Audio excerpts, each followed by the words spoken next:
John Ross Crooks. He is the NCB Foundation Scholar, a national scholar from last year. And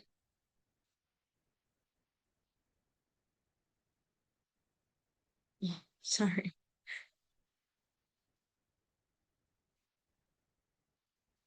And we will be going with Stania first. So, first of all, is there anybody here that has ever heard of the National Health Fund Scholarship?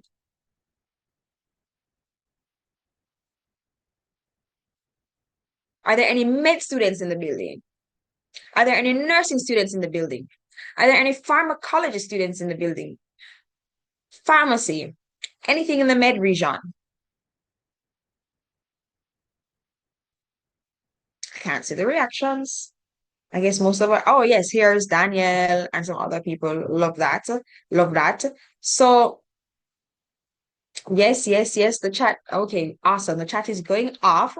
I love that. So Stania, here's a short bio of Stania, our first panelist.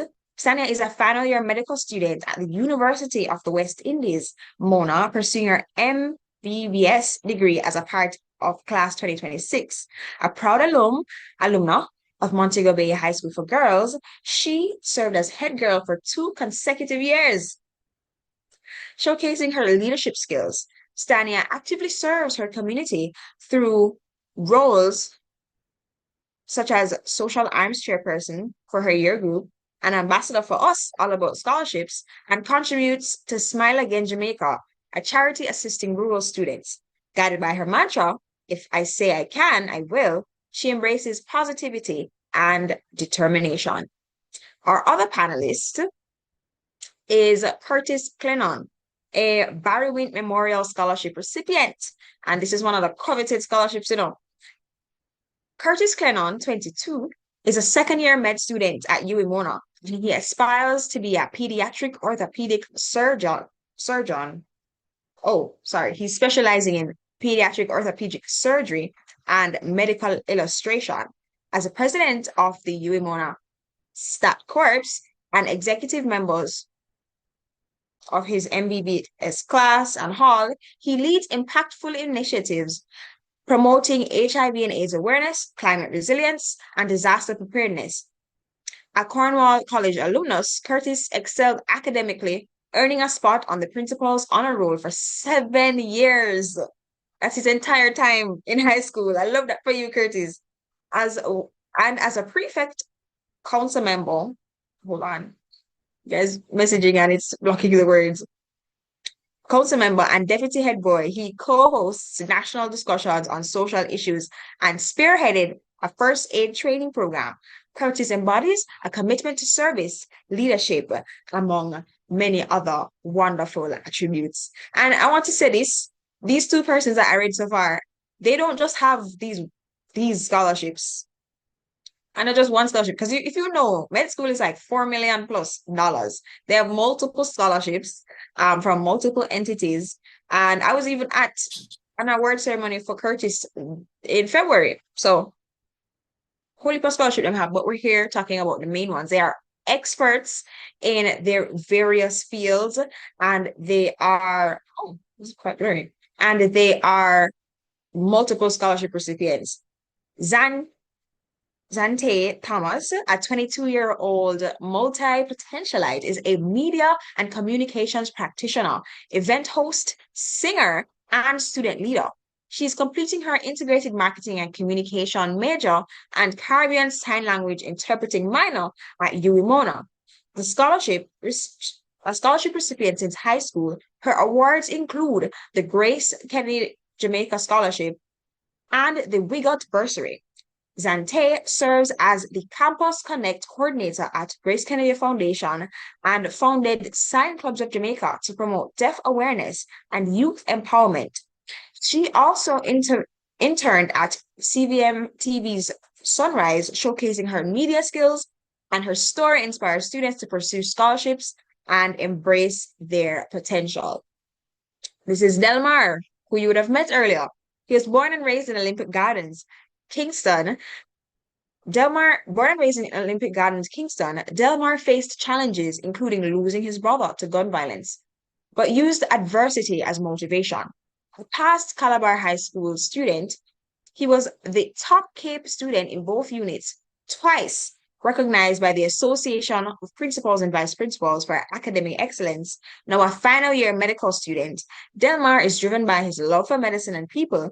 Aiming to become a doctor, he upholds hard work, consistency, and a positive attitude by living by the mantra, aspiring to inspire, as he helps others reach their potential.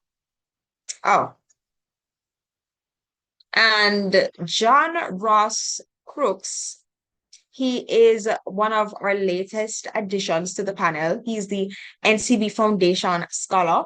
And, in recent years, the NCB Foundation would have pivoted to allow their scholarship to be specifically for persons in tech and for persons who are doing business. And I want to let you know that John Ross is not just a student who is down in the books and who is, focused on, maybe putting together some computer parts. He's actively involved in his community, and he would have helped to revolutionize some systems that helped persons who were affected by Hurricane Barry last year. So these are our panelists, and we're so happy to have them. We're so happy to have them. And Kayla, Kayla, oh, Kayla is a dedicated medical student at the University of the West Indies with a growing interest in anesthesiology. Guided by Jeremiah 29:11, she finds comfort in knowing that every challenge is a part of God's plan. Her commitment to education, volunteerism, and youth advocacy began in 2017 with I Aspire International and continued through her involvement in various organizations like the Youth Education Association and the National Youth Parliament of Jamaica. Through these experiences, Kayla has dedicated herself to uplifting others and driving positive change. In her free time, she enjoys praying, cooking, shopping, and watching Law and Order. And I know a lot of you guys have a lot in common with these individuals. So let's jump right into it. Let me pin, can I pin all of you? Our panelists, very lengthy introduction. Kayla, Delmar, I'm asking you to pin our panelists. Sure, I will try to pin. Okay.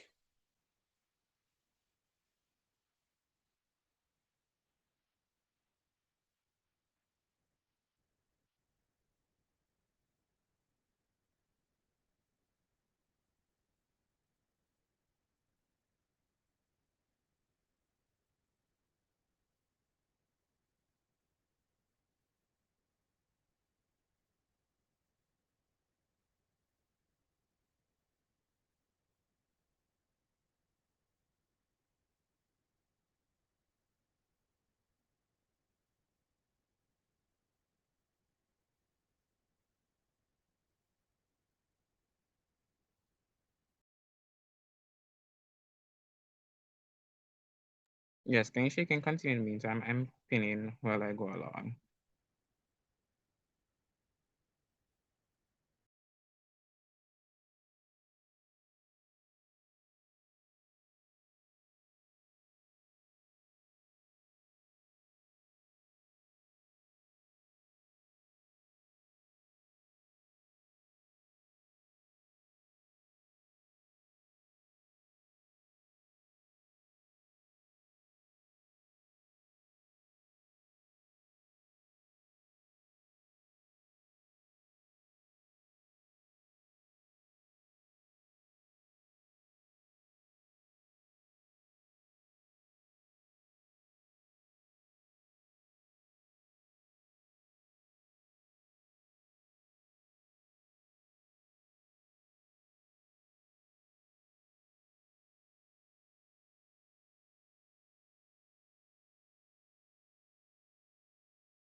All right, we have just one person missing, but we can start. We can definitely start. Oh, no, she just joined us. My, it was Kayla. All right. All right. All right. So here are our panelists, ladies and gentlemen. And John Ross, we want to thank you for joining us. Zante, thank you for joining us. Klenon, thank you for joining us. Delmar, Kayla, and Stania, thank you so much for taking time out of your busy day today to join us. All right. So we're going to jump right into it. All of you have various scholarships. Some of you have the same scholarship, but we just want to get through some of the main questions. A lot of the students, when they would have signed up for this session, they would have submitted questions. And so we compile them, we summarize them, we make sure them, you know, neat and tidy, and we have roughly 10 questions to ask you. Ladies and gentlemen, future scholars in the chat, I'm asking you to hold the questions that you might have until closer to the end. We will have a section for you. So stay tuned. Get your pen, get your paper ready. Open your notes app. We are about to learn so much and much more than we could have ever imagined from these honorable scholars. So for one, Stania, let's start with you. Can you tell us a bit about the scholarships that you've received, but specifically the one that you're here to talk about, the National Health Fund Scholarship, and what they do to support you? What does having that scholarship look like?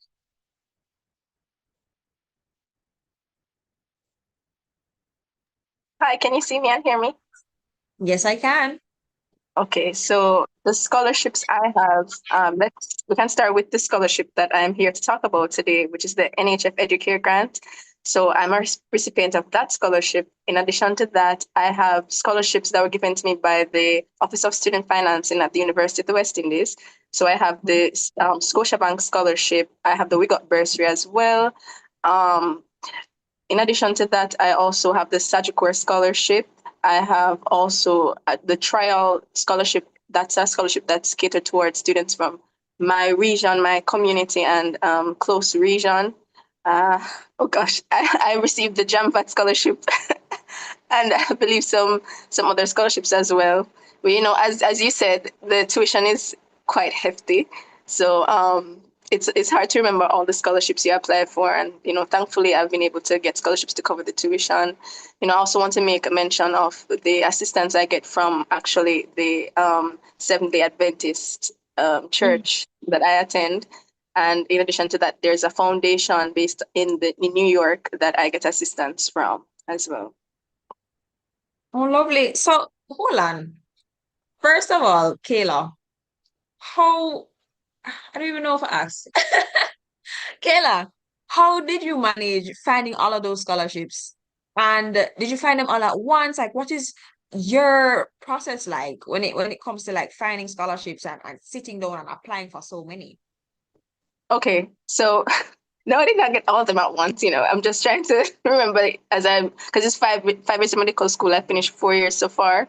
So it's throughout the years I have accumulated the scholarships. In the beginning it wasn't easy at all because you're new to the whole process and you're applying and honestly you don't know the first thing to do, which is why I'm so grateful for organizations such as All About Scholarships, where you're actually guided on how to apply for scholarships and how to be successful in your application. Because in the beginning, it was rough. There was a lot of no's, a lot of rejections.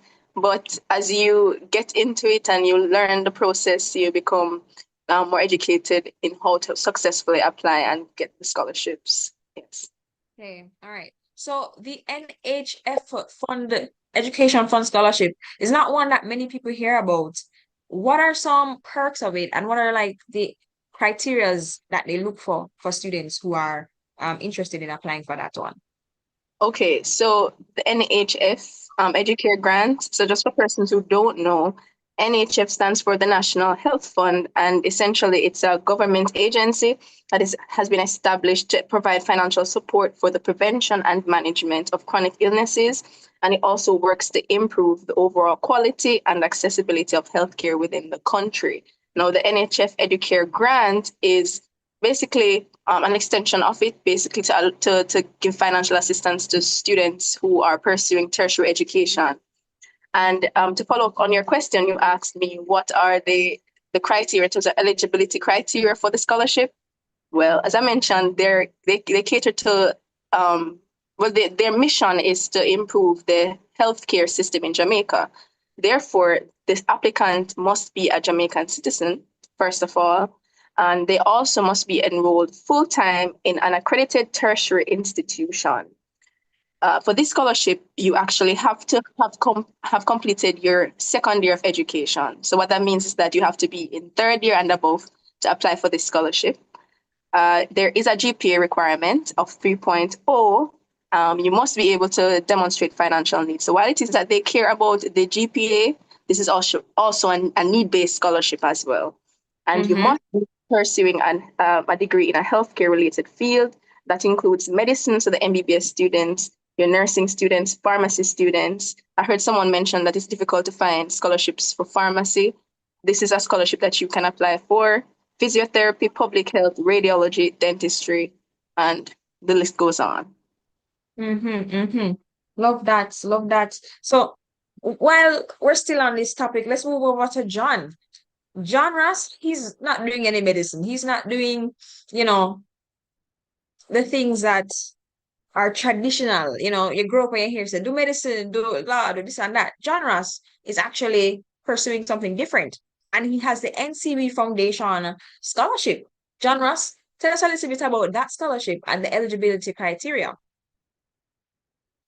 Right, so hopefully you can see me. I'm actually in between events, right? Always busy. No. Right, but for the NCB scholarship, you have to be attending an eligible university. So that means even if you're going to UCC, if you're going to NCU, if you're going to a community college, if you're going through an associate's degree, if you're going to UTech, if you're going to UE, you are actually eligible for this degree.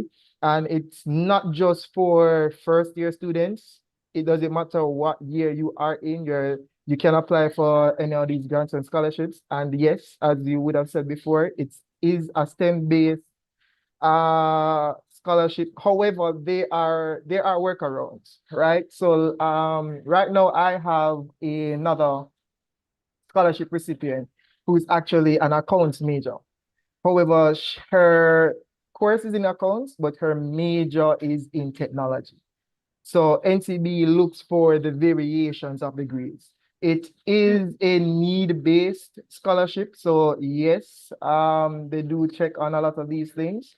However, it's one of those scholarships that I'm fond of, and that's because it has a high priority of voluntary hours. So that's one of the things. And I can tell you even now, because I heard somebody saying that they couldn't find certain scholarships. I was just trying to look through my WhatsApp status a while ago. I posted about 80 something, maybe 100 and something different scholarships yesterday.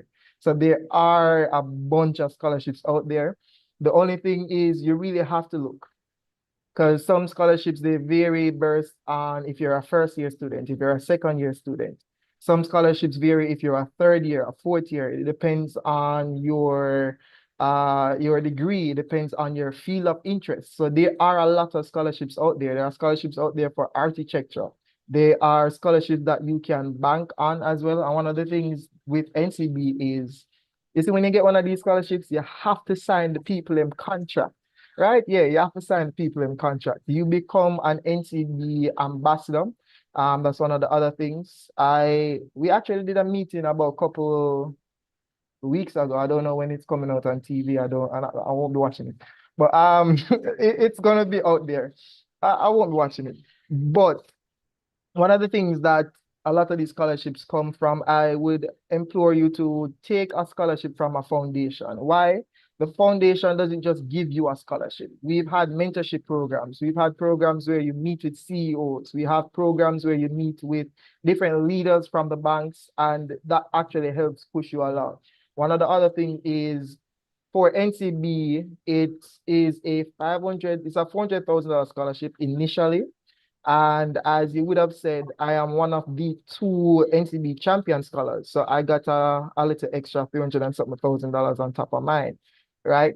That's- A little smooth, right? That's a little. But Oh, I was saying good, good, good.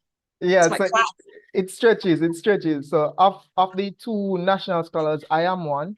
What I would implore anybody is, you see, especially if you are a voluntary hours person, if you love voluntary hours, NCB scholarship is actually one for you. When I went for my interview, one of my interviewers was actually a Calabar old boy. And at that point, yeah, Calabar student as well. Big up them. We were both going to Calabar at the same time. Yeah, right. And got into the interview, Calabar representing, of course, but of course you still have to do the interview. But for me, if you look through, don't search my name on Google, please. But for one of the things, I was the governor for the Caribbean district for the Junior Optimist International Organization. And in that role, you end up doing a lot of community service hours. And that was one of the bigger parts of the picture for the NCB interview. Of course, they look for qualifications, but it's heavily based on voluntary hours. Why? If you get this award, their contract requires you to be doing a bit of voluntary hours, right? One of the other things, you see, if you can't find a scholarship, there are other opportunities out there. And I have a few of these connections, especially because I'm now connected with NCB. They have an internship program that is heavily specific for tertiary students. And is this live? It live? Yeah, I can say it. It's all right. I can say it. The pay, the pay will be more than a lot of some scholarships that you will get out there. That's all the information I can give you. The pay in terms of the internship program that NCB does have, which is open to tertiary students, and by the way, they are open to making this thing fit to your timetable. So they acknowledge that you are a student, and they acknowledge that you should be a full-time student as well. You have to be a full-time student to apply, and they work around your hours, and you get the pay. It's not the fortnight pay, it's not the bi-weekly pay, it's the pay that you can go and buy yourself a car kind of pay, sort out college kind of pay, right? So the banks really do help push that across. So for anybody, if you're interested in STEM, here's the thing. If you're doing accounts and your major is a STEM major, apply. If you're doing psychology, your major is a STEM major, apply. If you're doing architecture, your major is a STEM major, apply. If you're doing medicine and you're majoring in technology, apply. That was the initial part of my that was the initial part of my application as well. I told them, actually, I'll be doing a few more degrees here. NCB is actually is likely to be assisting. My aim is to go into software engineering and also go into the medical field and bridge both. And throughout the interview, they loved the idea. So if you have a lot of ambitions, put it out there on your resume. These interviewers, they look for it. And then the other thing, if you know somebody who was a recipient, let them put in the word for you. Cool? Yeah, because they do ask other recipients if they have any person that they are telling go and apply. They do ask for that stuff. So Jamaicans always say connections work, connections work. But yeah, interesting. But that's one of the things for the NCB scholarship. There are a lot of other scholarships out there. I posted about 80 of them, 90 of them yesterday. Apply for any foundation scholarship that you can look for. A lot of the banks as well sometimes will have scholarships that are based on whether or not you are a client, whether or not you are a member. NCB is not like that. It's open to everybody. If you have a Scotiabank account and you will have a life insurance account, Scotiabank actually has a life insurance scholarship for anybody who's been on that program for 2 years and you're younger than 26. Right? NCB has no age limit. So if you have anybody in here over 30, you're going back to college, apply for the NCB all the same. There is no limit. Sagicor has one as well, but they just closed on the 30th. If you're a client, you can apply for the Sagicor one. For Grace Kennedy and for Victoria Mutual, those one are open as well. So I'm telling you, search for any bank, search for their foundation and apply. If you have any other questions, well, based on the host, I'll be here. Yes, stick around, John Ross. We have a Q&A section closer to the end. And John Ross, sound like we need to collaborate. We do post scholarships almost every day. So maybe we need to work on something. And I hope you guys have been writing down all the places that John Ross has been telling you to look. There are so many places, so many, so many. And I'm gonna try to squeeze in a slide here where I can map out all the places that you can look. But before we do that, let's jump over to Zante. Zante, tell us about your scholarship journey. Tell us about the Grace Kennedy Scholarship and what they have to offer and the eligibility criteria for them. I know they have a bunch, but I know you can summarize it.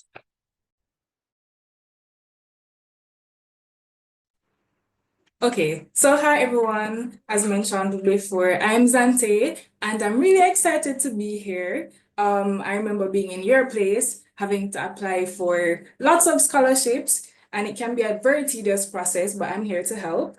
So I am the recipient of the 2022 Grace Kennedy Jamaica Scholarship, which is valued at $550,000. And to be eligible for that scholarship, you would have to be in completing your CAPE 2 examinations going into your first year. But as mentioned, GK Foundation has a bunch of scholarships, and I'll just let you know them and their criteria.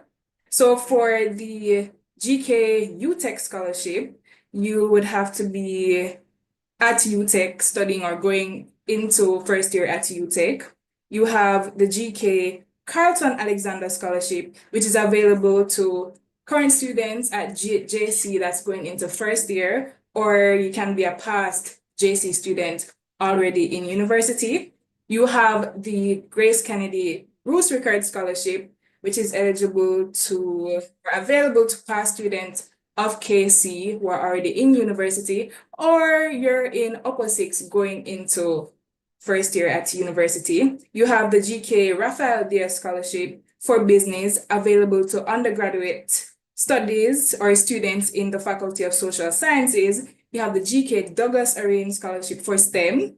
You also have the GK Edna Manley Scholarship, which is available to second to fourth year students at Edna. You have the Louis Fred Kennedy CMU Scholarship, only available to persons who are going to study logistics and supply chain management. You have a new one this year, the GK Don Webby Scholarship, which is available to students going into first year that are at St. George's College that have been involved in sports, or you can be a past student of George's as well. And the final two scholarships, which are for final year students, you have the final year scholarship for UE and UTech students. So fun fact, for the past 2 years, I've been a scholarship reviewer. So for over 500 applications. So if you had applied within the last 2 years, there's a high chance I saw your application. And what I realized is that we don't see a lot of UTech persons applying for the final year scholarship. So if you're going into final year and you're at UTech, you are eligible to apply for the final year scholarship. And the final one is the GK JIEE final year scholarship for students studying STEM, and they would have to be attending UE and UTech. So that was a mouthful. I would say go onto gkfoundation.eforumsolution.com to read more about the eligibility of these scholarships. All right, Zante, when I was looking you up before I reached out to you, I saw a bit of your scholarship journey. Do you want to, you're on the media, do you want to share a little bit about that? Right. So I knew that I had to apply for scholarships if I wanted to graduate debt-free. I made sure I worked really hard towards that, not only performing well academically, but also being involved in school. So going into high school, I got the Garden Life GSAT. Whoa. The Garden Life GSAT scholarship as well as the FHE scholarship. And then in sixth form, I applied to over 5 scholarships because you can't put all your eggs in one basket. I made sure to apply to as many as possible so that I could have secured at least one. So I did get interviewed for a few of them, and GK Foundation was one. And I really, really wanted that scholarship. For the interview process, my advice is to speak to somebody who has applied for the scholarship and received it, so that they're able to assist you throughout the process. So during my time, I spoke with the GK Foundation, GKJA scholarship winner, and he gave me some tips on how to thoroughly prepare for the interview. Now, a tip is, listen up, you have to research the organization that offers the scholarship. They are going to ask about the foundation or the organization, and if you don't answer the questions well, they're like, maybe this person isn't as interested in being an ambassador for us. So make sure you research. First impression is really important. Make sure you go in, you dress well, you say hi, you greet them. No, be yourself. It's really important to be yourself. Yeah, and for the scholarship application, put your best foot forward. Remember, there are hundreds of other equally deserving candidates who are applying. So you have to make sure that you don't be humble on your application. Expand on your points. If you've been involved, expand on those. Quantify your involvement. So for example, if you're the president of Sign Lounge Club, say by how many members your club grew. Mention the activities that you guys have done and the impact that it has had. So stuff like that. For the essay section, there was one year I was reviewing applications and we got tons of AI essays. And we could tell right away because they weren't as personalized. So when you're writing your essay, make sure that you tell the scholarship reviewers who you are through your essay. And for the reference section, make sure that you choose a referee who knows you. So don't choose somebody who you think will write a great application for you, but they've never taught you or they haven't taught you for long. Make sure you go to a teacher that knows you well so that they're able to write a strong reference for you. Because if it comes down to two strong applicants, if one has a weak reference, we're going to choose the applicant that has a stronger reference. So yeah. All right, I think Jenny just answered all the questions that are for all the panelists today. But you know what? Different perspectives are what we need. There's different perspectives and different scholarships are out there, and we need to hear from everybody. No, earlier somebody said they can't find scholar. Thank you, Zani. Earlier somebody said they can't find scholarships for persons studying pharmacy or pharmacology, was it? Persons can't find scholarships for medicine, and we don't want this to be mostly medicine focused, but we just want you to know that if there's one scholarship you can apply for as a med student, whether that be pharmacy, anesthesiology, biochemistry, microbiology, anything in that field, nursing, whatsoever is medical related, the Barry Wint Memorial Scholarship is for you. And here we have a recipient, Mr. Soon Doctor, Curtis Glennon. Curtis, tell us about the Barry Wint Memorial Scholarship and, your journey towards receiving that. Good evening, everyone. Are you hearing me properly? Awesome. All right. So, Kenisha, I don't think I reached there yet, so not soon, but hopefully. Now, the Barry Wint Memorial Scholarship Fund, as our host would have mentioned, is for everybody that is in the medical field. And really and truly, it's not guaranteed that you'll get it, but really the objective of the Barry Wint Memorial Scholarship is to promote healthcare jobs. So they originally came up with this memorial scholarship to encourage us who are, let's say, new to the tertiary education field to want to get into more medical related fields. And most of the time, we think about the medical related field as just being nurses, doctors, being chiropractors and stuff. But no, you have dental hygiene fields. It also caters to people who are interested in medical technology, medical social work.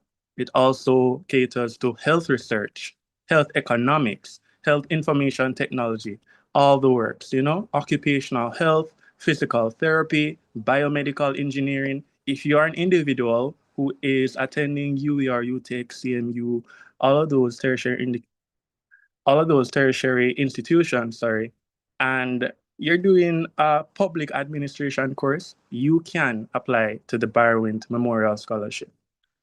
Now, just to tell you a little bit about how you qualify for it, the scholarship is open to both undergraduate and postgraduate levels of study. So, I'm not sure how much people are here who are currently in high school and just about to start university. This scholarship is mostly directed to you because we're trying to pull you in as a person who is about to start a health related study field. However, if you're already a part of a health discipline, you are also eligible. It doesn't matter if you're in your second year, your third year, or your final year. You can apply to the Barrowint Memorial Scholarship. And it's very important that if you are a current student, your GPA is at 2.75 or above. It's pretty low, right? However, it is important that your academics are not important. It's important that your academics are up to standard. So, well, the duration of the scholarship covers a maximum of 5 years.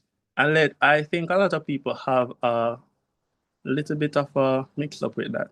Now, it covers a maximum of 5 years because, especially for the field of medicine, MBBS specifically, if you are just entering medicine as a first year student, if you apply for the scholarship now and you're going into medicine September, once granted the scholarship, you will get the scholarship straight up until year 5. However, if you are in your 4th year and you're finishing next year, the scholarship ends next year, right? I don't understand why people would have mixed that up because obviously if you graduated, you can't get the scholarship again. You're working now, right? So yeah, the duration is 5 years maximum. And another maximum that you should be aware of as well is that the award is up to only 1 million Jamaican dollars. All right. So as it relates to the scholarship payout, there are some, what should I call them? There are some stages to it. And I'm just going to mention your bond because you do sign an agreement to be bonded to the country once granted the Barrowint Memorial Scholarship. So the maximum of $1 million is paid out to individuals who would have. So no, let's start from a little bit of history. Let's backtrack. Individuals who would have had $4.4 million to pay, or I think pharmacy is about 1.5, correct me if I'm wrong, pharmacy students. All of those degrees that the tuition is above $1 million, you will be guaranteed the $1 million. However, you will be bonded to the country for 5 years, right?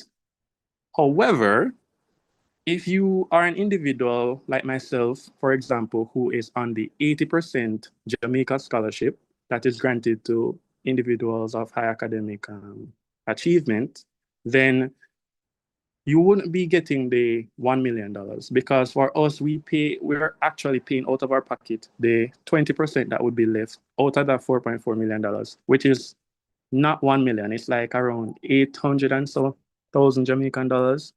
So the catch is that because your tuition that the Barrowin scholarship is taken care of, is not $1 million, you're not going to be bonded to the country for 5 years anymore. So I think, and don't quote me on this, I don't have the facts right in front of me. I do apologize. But if your tuition is below $999,000 and between, I think it's 700 and so thousand Jamaican dollars, you are bonded to the country for 3 years.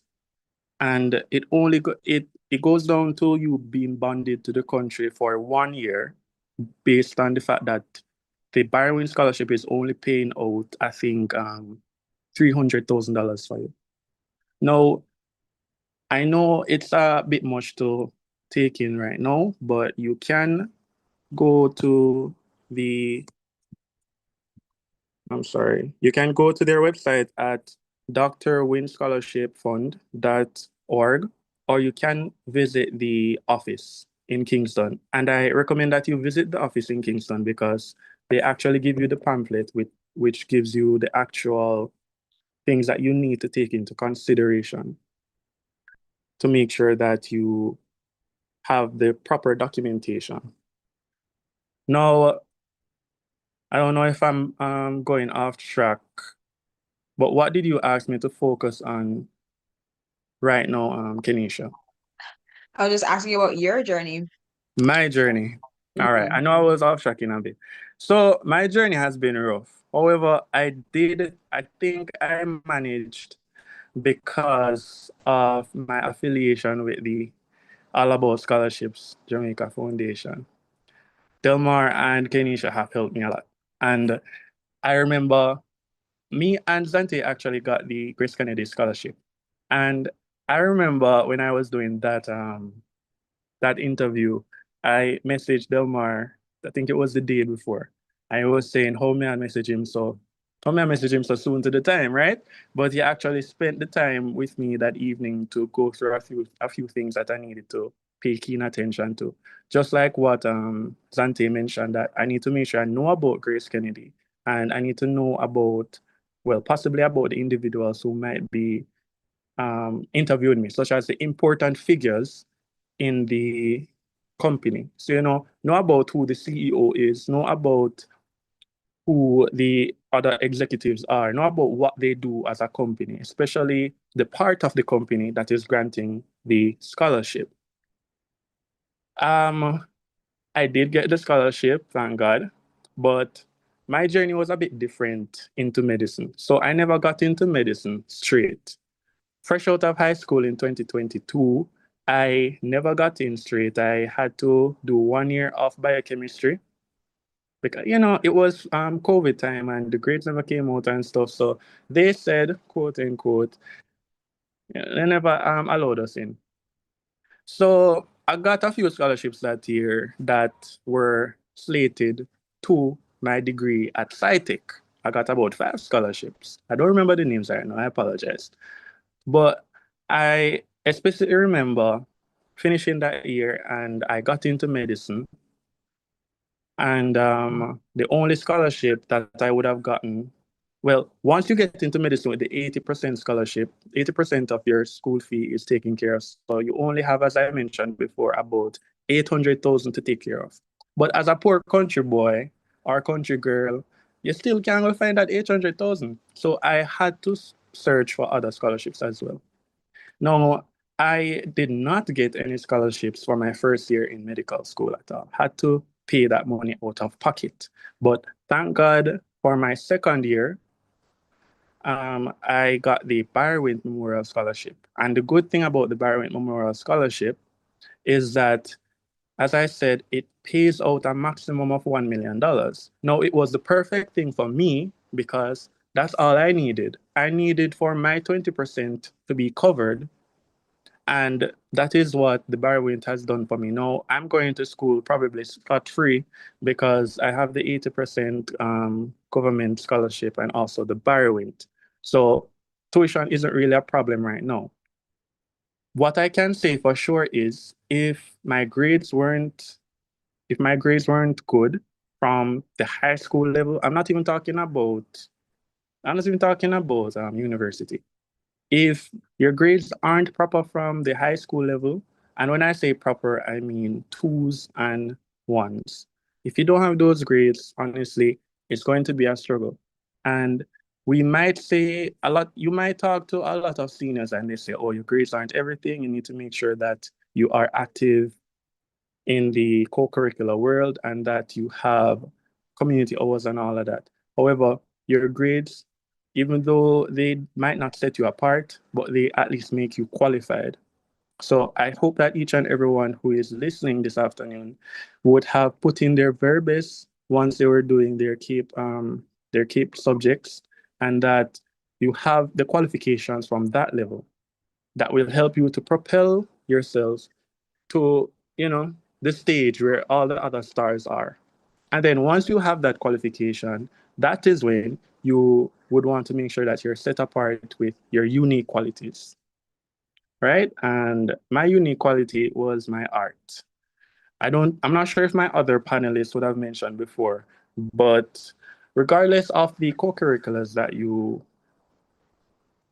what should I say, participate in, your unique qualities are what really set you apart. Believe it or not, these individuals, they research you before they even consider your application. You could have the most ones, you could have the most community hours, you could be the most qualified. However, if your character is bad, if they call the school and ask, was Curtis Clennon in a fight at any point during his academic tenure? And they say that this young man was one of the most disrespectful and most disruptive individuals at this high school. You are not going to get that scholarship.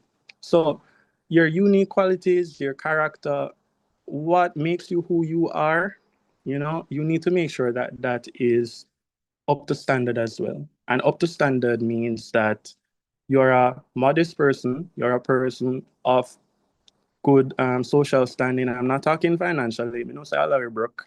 You're a person who is not smoking, you're a person who is not running up on the street and cursing bad words. You understand? Somebody of good character. We're all smart enough to understand what that means. So try to endeavor to be that person. And that is what makes you qualified to sit in front of that interviewer and sell yourself. That's basically it. I love that. I love that, Curtis. And I wanted to mention to the audience something that's quite important. Well, somebody asked about religious aspects. Yes, that is important as well. That is important. I think that the fact that I was very active in my church, yes, it's a very major factor. I think that the fact that I was very active member of my church kind of helped me as well, because I always made mention of the fact that I'm a man of God. And most of these individuals, they want to hear that. They want to hear that, you are somebody who is of strong faith. And it doesn't have to be just Christianity. It can be Hinduism, Buddhism, whatever your religion might be. Just make sure that you're somebody of strong faith and that you're, basically a righteous person. Okay, I love that. And I wanted to point out something that a lot of these applicants, these scholars, because they're not just applicants anymore, have in common is their voluntary efforts. I'll say 8 out of 10 of these scholarships are gonna ask you to give back to Jamaica in some way. A lot of them are gonna have their own programs. So the Sagicor, the NCB, the Grace, you name it, a lot of them will have programs that require you to give back. JAMVAT requires you to give 200 hours of community service for qualify for some of the government money. And yeah, I see that, Kayla. Hold it for our Q&A section. And so it's very important. I had a student ask me, do I have to volunteer in order to keep a scholarship or to get a scholarship? And based on the ones that she was applying for, I said yes. And she said, how am I going to balance work and balance volunteering and all the other things? Yeah, man, some of them are definitely flexible. And it's really up to you. It's really up to you to find the time to do this. And a lot of them are not asking you to do 40 hours of community service a week. When I had the NCB Foundation scholarship, and John Ross let me know if it's changed now, because that was 5 years ago. When I had it, I think they asked us for 20 hours per semester.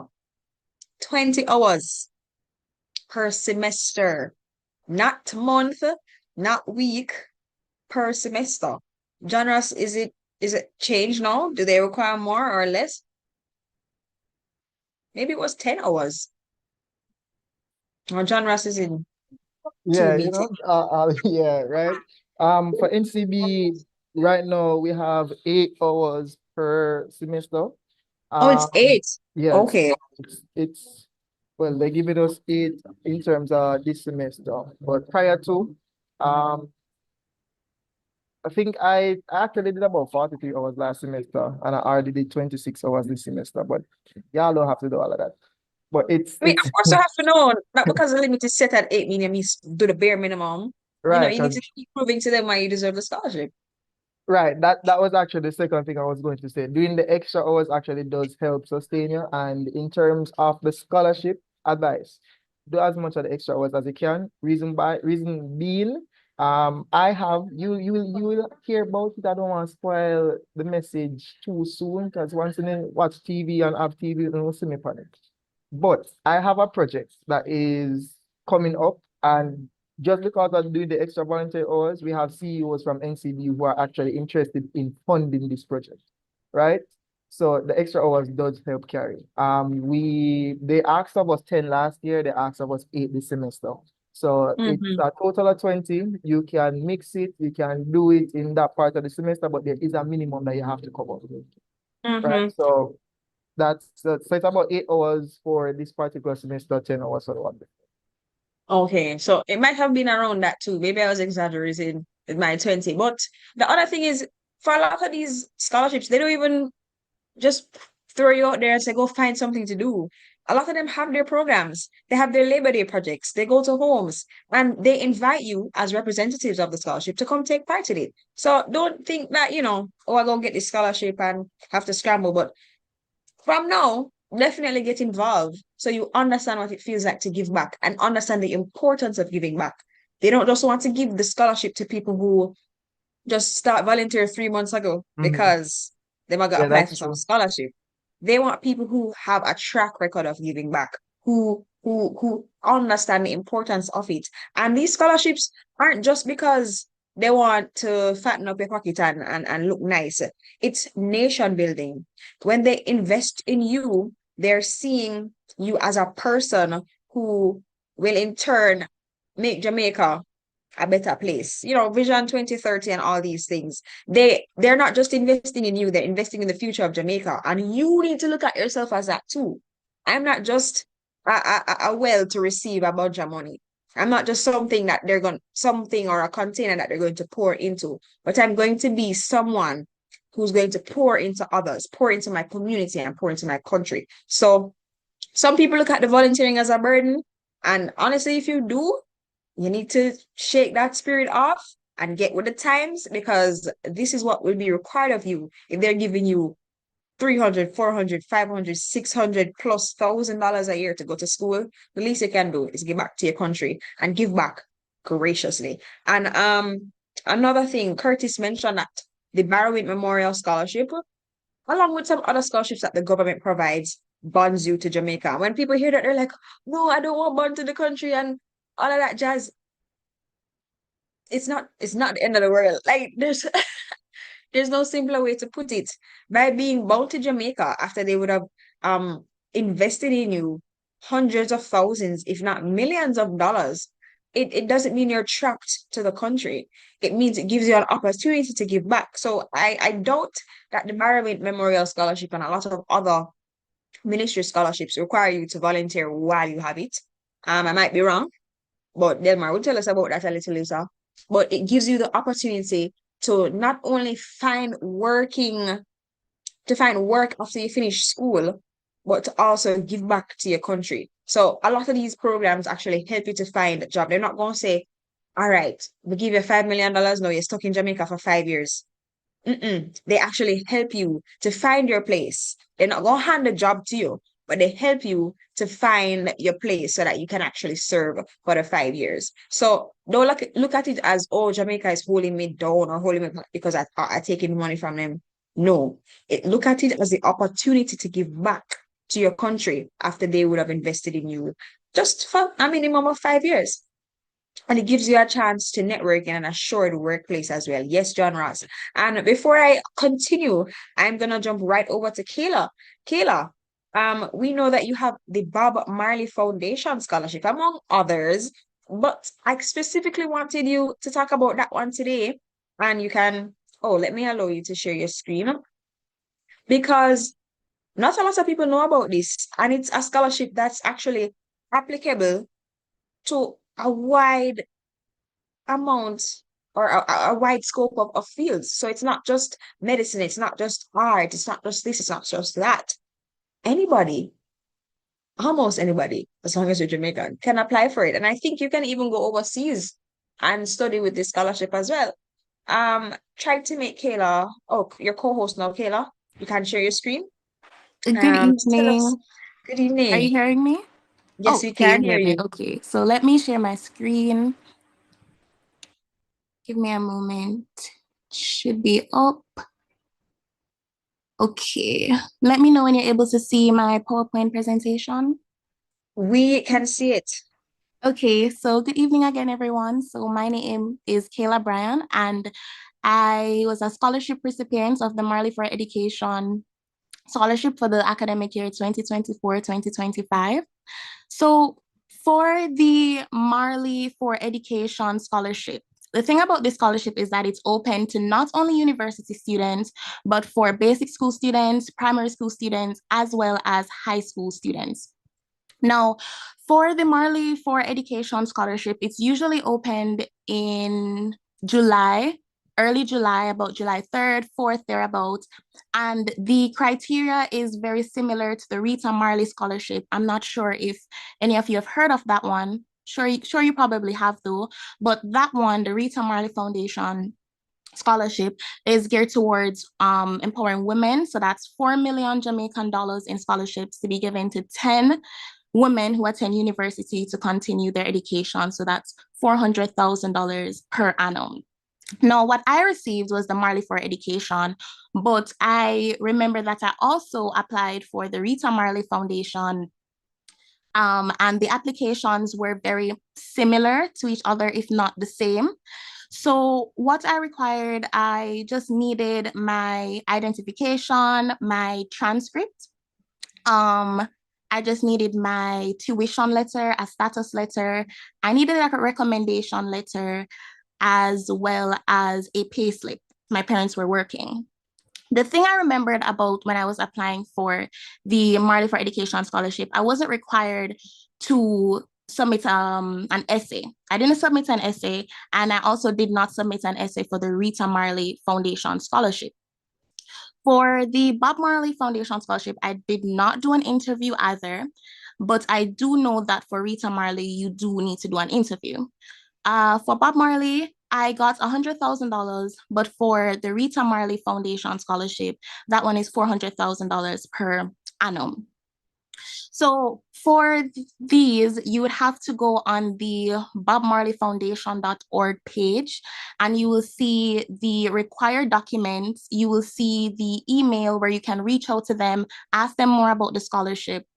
And in addition to the Marley for Education scholarship, which helped me out with my tuition, I also got the Rama H. Rowell Memorial Scholarship from the Lynn Michelle Foundation.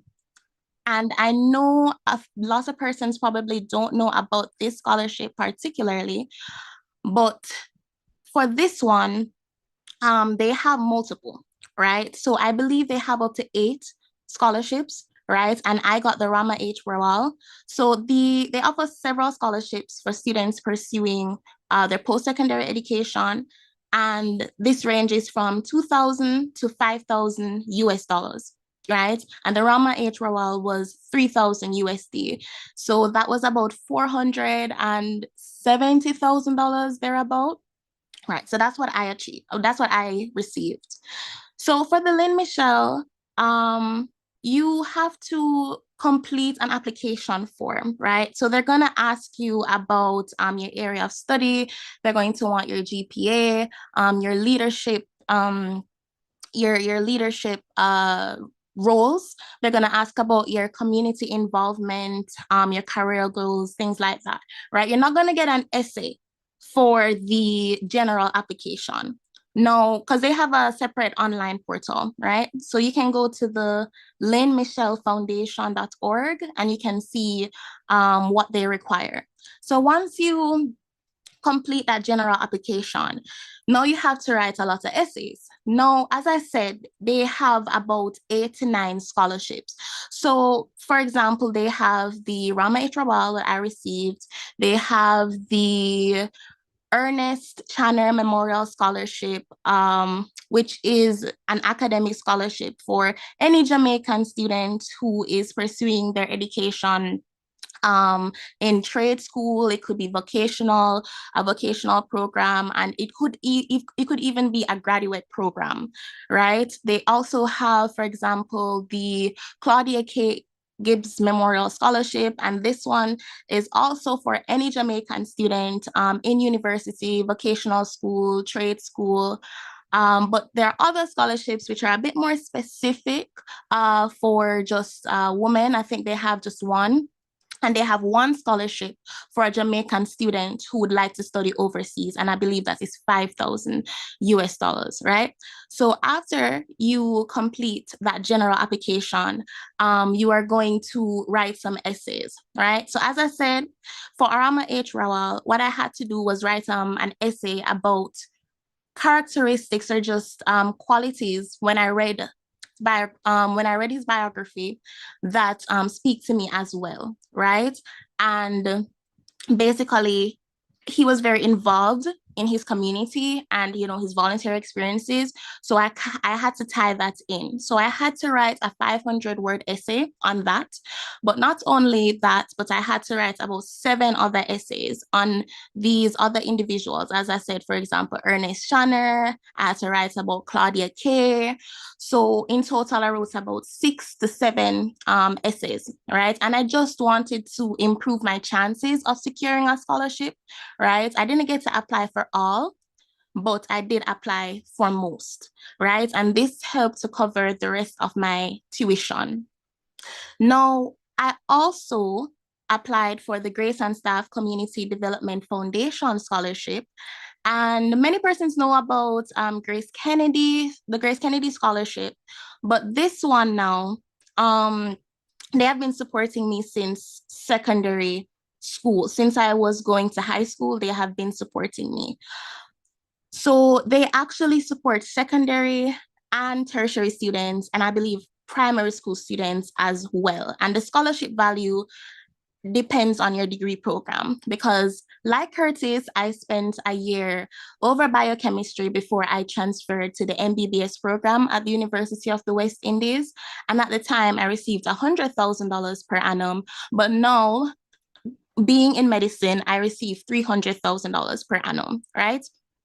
The thing about Grace and Staff Community Development, my apologies, is that when you are filling out the application, you can tell them if you want the money to go towards your tuition, if you want it to go towards a device such as a laptop, or you could tell them, hey, I want the money for housing, right? If you live on campus. I didn't need that because I'm a commuter, right? The Grace and Staff Community Development Foundation Scholarship helped to cover my tuition. I also get food every month. I get money for transportation as well. As I said, I am a commuter, and mentorship. So every 2 months or so, they will have different sessions, career mentorship, personal development sessions, right? Not just check up on us, right? And I think these sessions are crucial, just, to give us a space to just talk when the semester gets a bit rough, right? Get some advice. This scholarship, however, not like the first 2 that I talked about, you need to complete 40 hours of community service in your first semester. I did 45 hours, and you have to complete in your first semester in order for the funds for semester 2 to be processed. So for example, I got $300,000. So they paid $150,000 in September. However, for the next $150,000 to be transferred to my school account, I would have to complete the 40 hours, right? You can go beyond that, but just ensure that you meet that mark, 40. The thing about Grace is that you can complete the community service with them, right? And this is done through their tutoring program. However, the way how it's set up, the schedule, you wouldn't be able to complete the 40 hours in one semester, right? So what happens is that payment is still processed. However, you finish up the hours in semester 2 for those persons. But I didn't do my community service with them. I did my community service with another organization, Youth Education Association, right?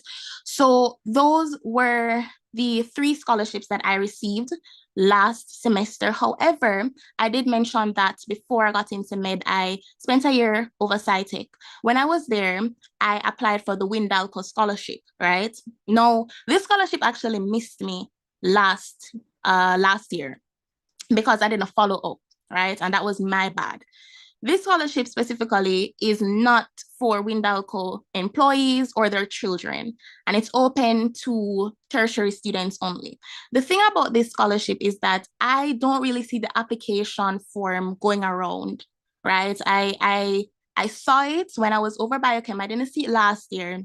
What I had to do, I had to email them, right? And I'm going to give you the email. It's ipa@rusal.com, right? So I had to actually email them and I had to ask them for the application form. But unfortunately, when I reached out to them, the deadline passed the day before, right? So the thing about that one is that it's usually closed about the 3rd week of August. So what you can do is reach out to them from about mid-July, ask them about the application form, and they will send it to you.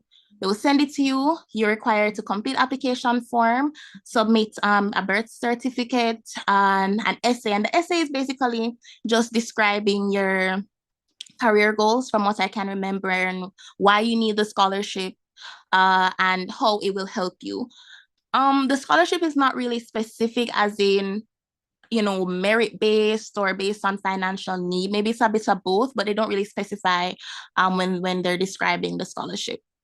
And if you are selected for the Windalco scholarship and you've already received it, when you're reapplying, you submit the application form, but you do not need to submit an essay, right? And at the time, I received $100,000 for that scholarship. But I also think it's similar to Grace and Staff, where it depends on your degree program, the amount of money that they give you. Right, Are you lovely. still hearing me? Okay, great. Yes, yes. Lovely, Kayla. And I like the fact that not only are they walking us through the application process and telling us about they meaning Kayla and the rest of the panel, telling us about the journey, but they're also telling us about the perks. John Ross said that when you have the NCB scholarship, you meet so many awesome people, you're networking. Kayla said that they give her food every month. They give her bus fare. They are, taking care of their recipients. So for some scholarships, mostly the larger ones, they make sure that you are not only covered financially, but you are covered as a whole being. They invest into you totally. Kayla, do you have anything else to say about? Yes. Oh, yes, you do. So Go I ahead. actually created the PowerPoint presentation. So do you want me to deliver it now or after Q&A? You can finish. You can finish. Okay, I can finish. Okay, no problem. So, all right. So just before I get into application tips, I didn't add this slide, but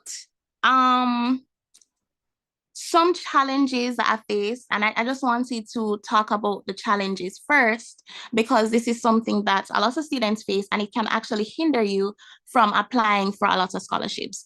So self-doubt was actually one of the toughest challenges that I faced, right? At first, it was very easy for me to compare myself to others. It was very easy for me to believe that my story wasn't as impressive as anyone else. And I had to really change that mindset, because I had to realize that the scholarship committee, they do not want a perfect story, because no one is perfect, right? They want to hear your honest story. They want to hear about you. Another challenge that I faced when applying for scholarships would be writing about myself, right? It seems pretty straightforward, but it was kind of challenging in the beginning. And what helped me was categorization.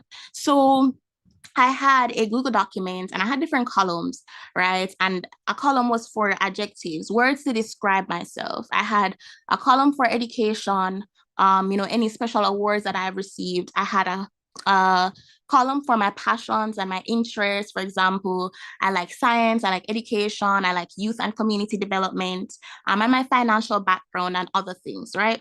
So at that point, it was like a rough sketch, right? And I knew what I needed to write. I just needed to put it all together in an essay and add my transitional words, and it made the process a whole lot easier for me.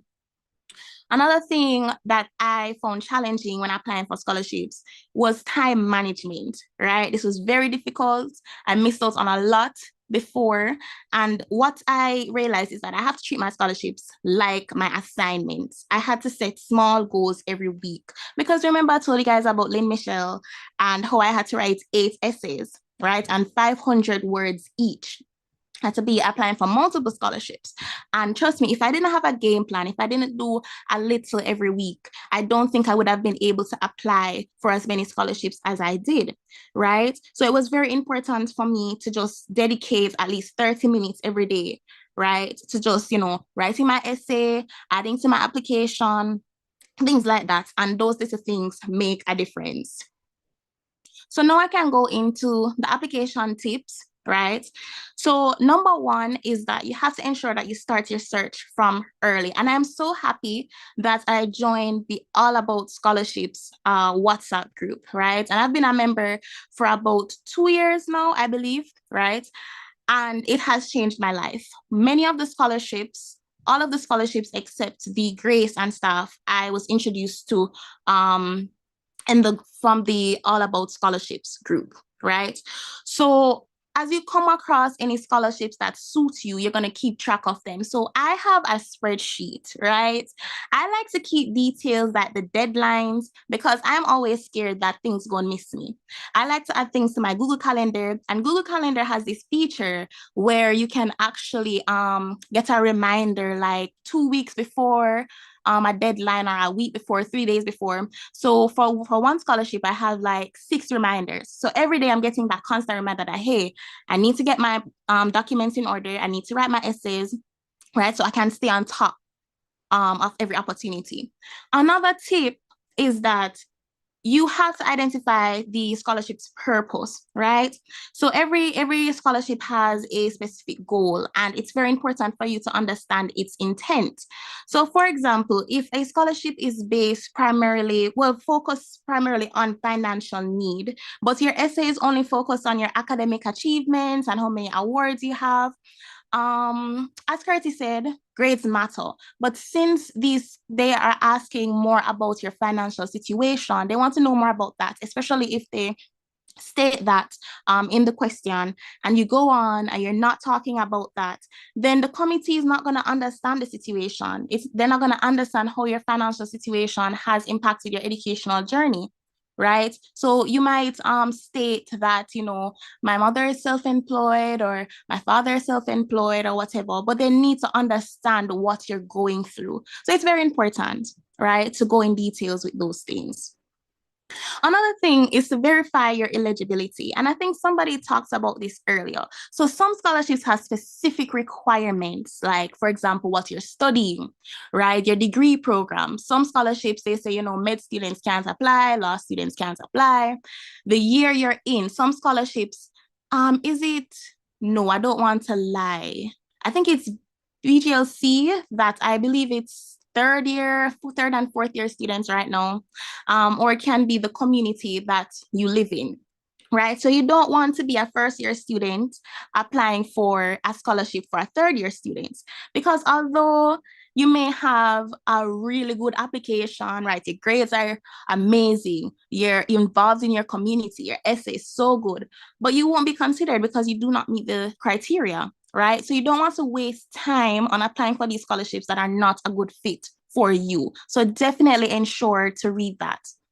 understand the application requirements, right? So make sure that you review all the materials you will need, recommendation letters, transcripts, or proof of financial need. Very important. For the Office of Student Financing, when you're applying for scholarships, you ensure that you select the scholarship and check what they require. Because although you may just fill out the form, some scholarships will say, okay, you know, I'm going to need an additional essay. And some scholarships will tell you that, hey, if you are granted the scholarship, you have to complete like 100 hours of community service, right? So it's very important to check that. And some will even go on and say, if you are shortlisted, you will be invited to an interview, right? So it's very important for you to check it so that you can have a well-organized application. An important thing I have is a scholarship folder where I have everything, right? So I have like my identification, I have my recommendation letters, academic, as well as personal. Everything is in one folder, so I don't have to be looking all over the place, wondering where this document is or where that document is. So I have everything in one folder, which I advise you to do as well. Another thing is you're trying to tailor your application to each scholarship, right? And I think I touched on this before, and someone mentioned it as well, is that you're going to take the time to actually read about the organization's mission, their values, and what type of student they want to support.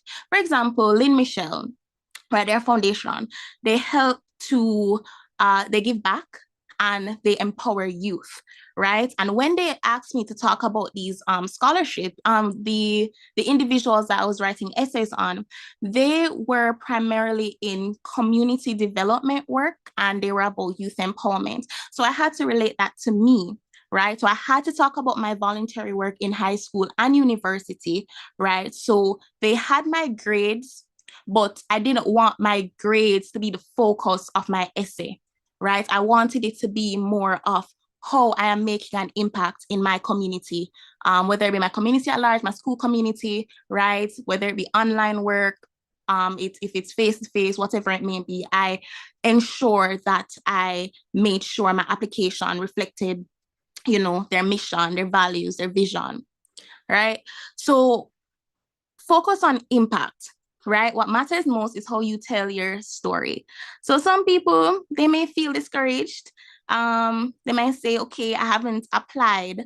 I haven't done much in my community. I haven't done much voluntary work. But what you can do is you can maximize on what you have already done, right? You can talk about the impact that you have already made, right? So for example, instead of saying, hey, you know, I was the vice president of the environmental club in 2022. Instead, you could say, you know, as the president of the environmental club, I was responsible for coordinating a recycling campaign, and therefore, by doing so, I was able to increase student participation by whatever percentage, and I was able to reduce waste significantly around the school over a 10-week period, right? So I talked about my role.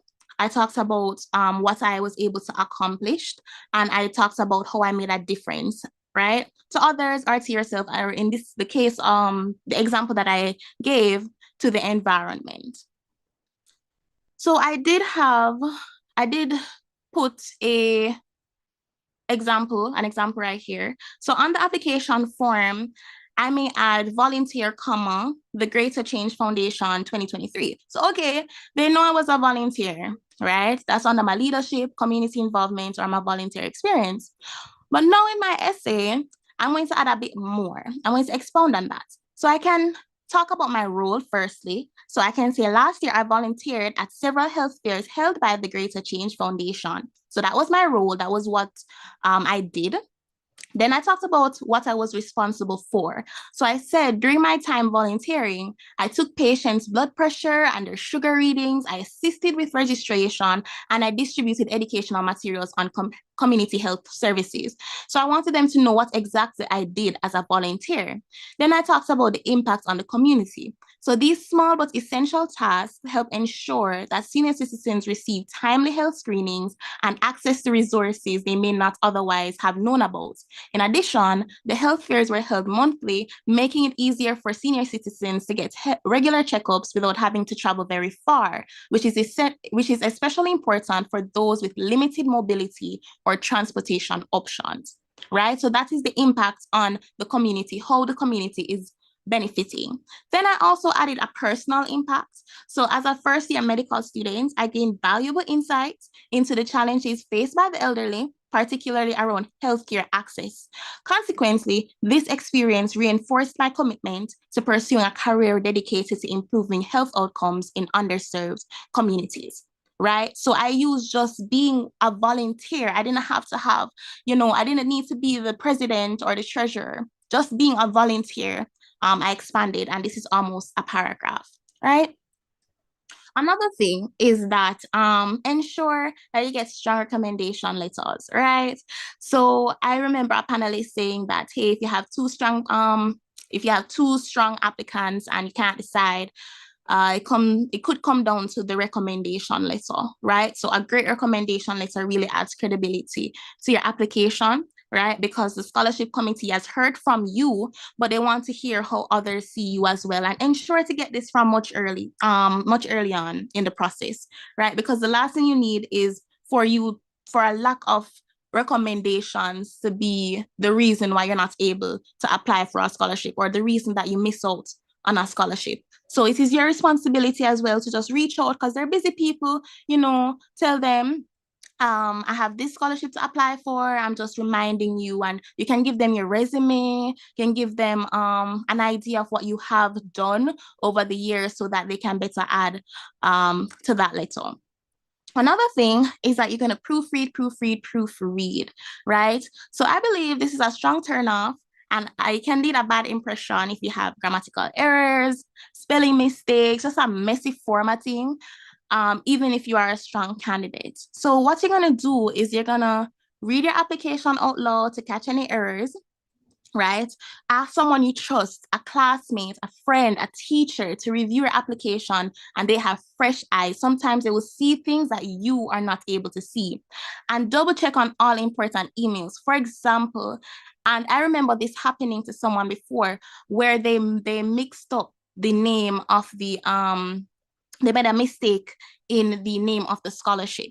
So, for example, right here, I have Marie Ann with the E, compared to Anne without the E. It might not seem like a big deal, but trust me, to the selection committee, it will be, right? Because they need to know that you take time into writing your essay, and that you have actually thoroughly reviewed it. Another thing is that you are trying to follow the format that they have requested. So if they say, hey, I need a 500-word essay, stick to that word count. If you have 700 words, you have too much information. If you have way less than 500, you have too little information that is not there. Or if you have too much words, information that is not necessarily important, right? If they ask for a PDF, you stick to it. Do not submit in a format they did not ask for. If they did not ask for a specific format, always submit in PDF, because what happens is that when you submit in Word, the information can look jumbled depending on the device you open it on, right? If they ask for double space, size 12 font, stick to it. Do not try to use single spacing and size 10 to squeeze in more words, because you're saying, okay, it should only be two pages, but I need more information, so let me just try to use a smaller font. No, stick to what they asked for. And the name of your files, always name your files. I always use my last name, my first name, and the type of document, whether it be my transcript, my essay, I always label it, right? So I just don't put transcript 2025 or whatever. I always put my name, right?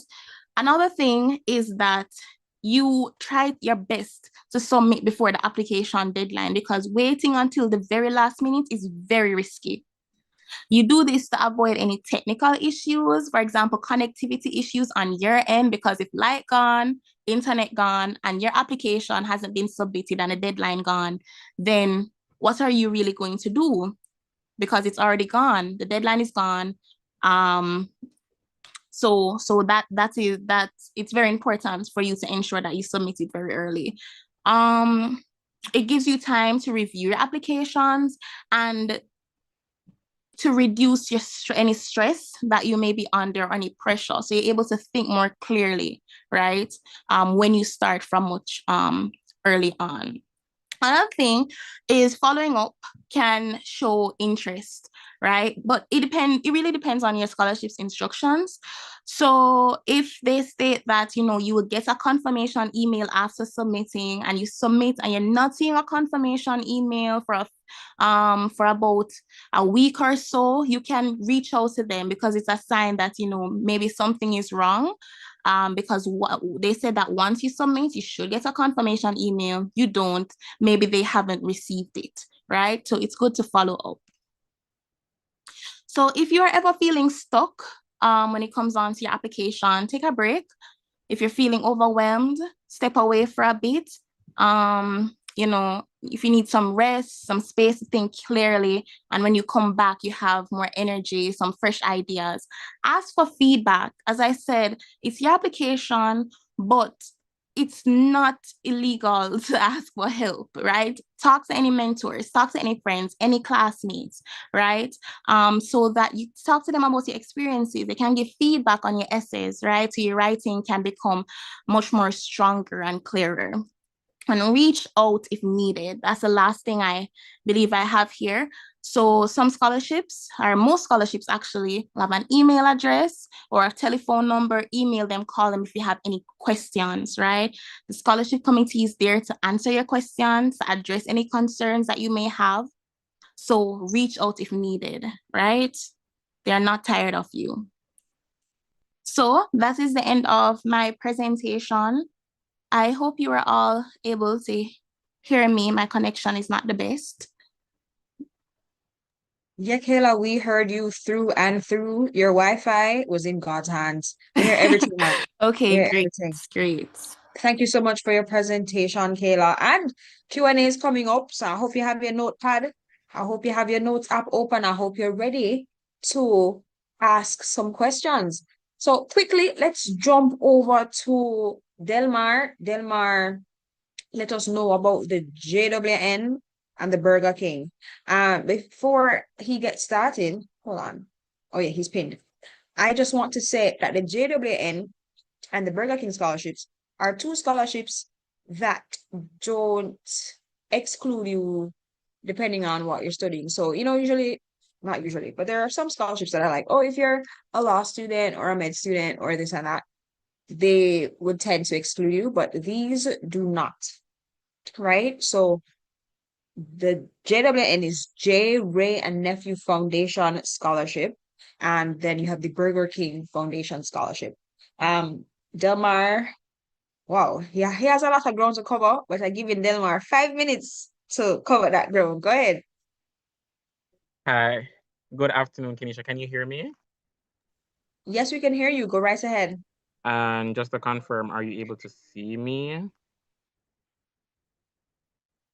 Awesome. So I Yes, can see Delmar, myself. we can see you. Great. So good night again, everyone. I'm Delmar, co-founder here at All About Scholarship. I was given 5 minutes to talk about so many scholarships, right?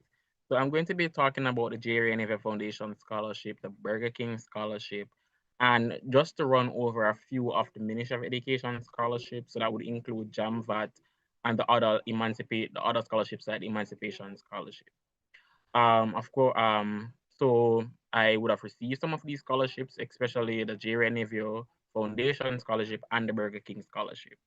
As Kanisha mentioned, J. Neville and the Burger King Scholarship, they aren't restricted to any student at all.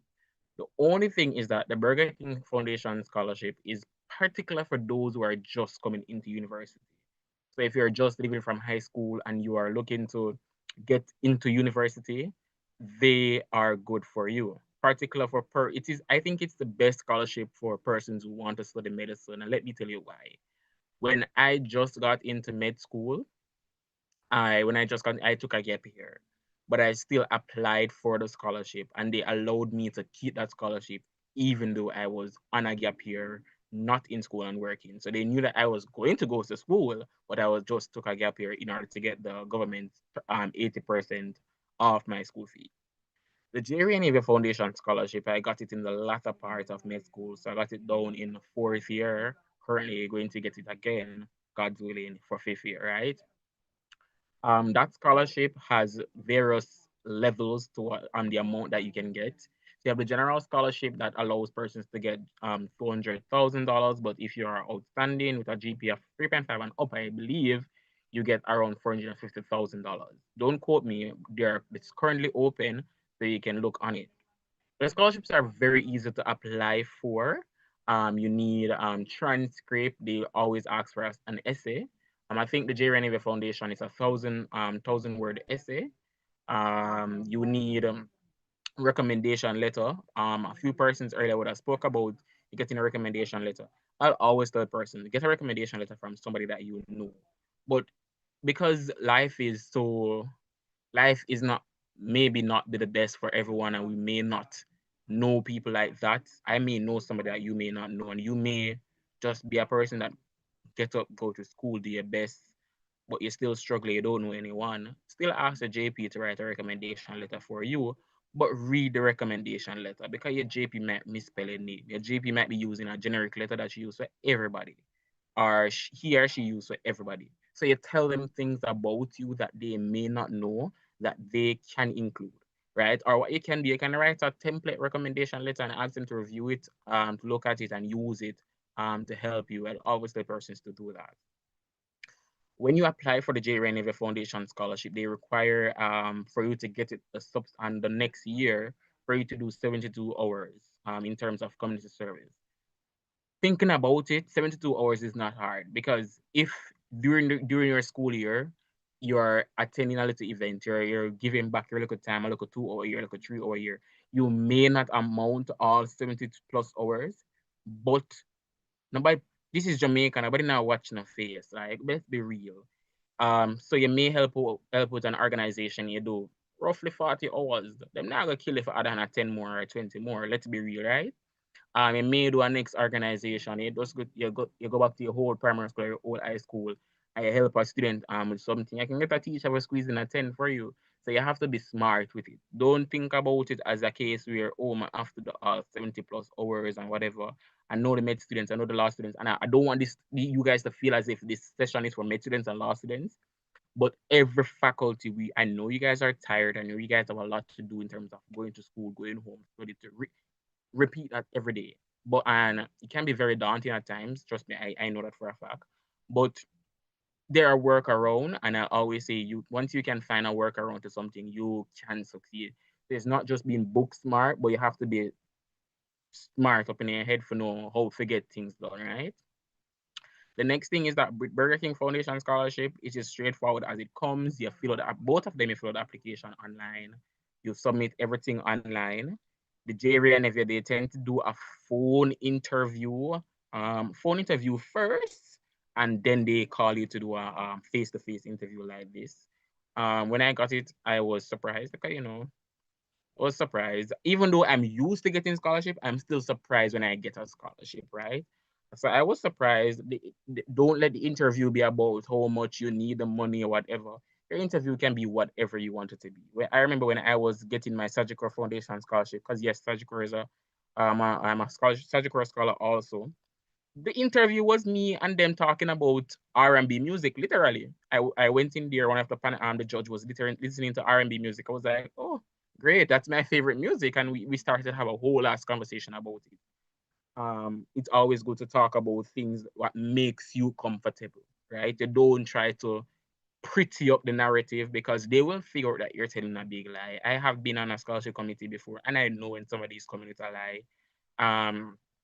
If you're just book smart, say, I'm smart, and I may not be the smartest when I'm on the road, but I know how to carry myself. So you don't try to pretend the narrative, because nobody's looking for a perfect story.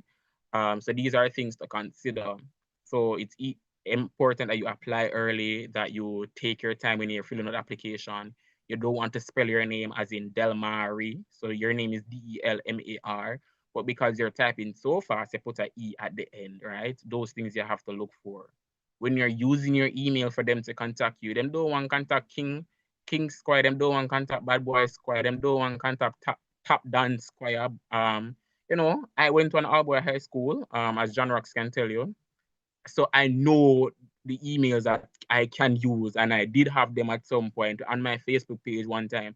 The name King Square, right? Top Sheller, Bad Youth, Delhi Ranks. Those were my name back then. But now that I am out there, because scholarship applications, they are going to look for your profile.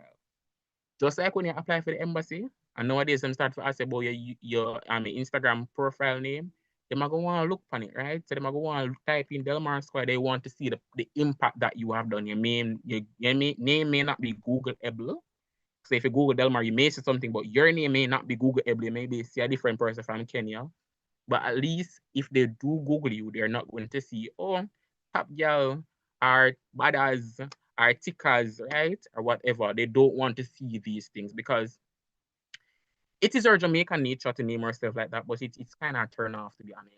Because if me have a doctor or me have a lawyer, and then me look for them represent me, and then when we go up on them Instagram page, me I see them a drink rum every day. Think about it. Person that drink rum for come, and then the following day them come represent me in a court. No one drunk that, right? You have to think about these things, right? So those are the things that I really have to think about.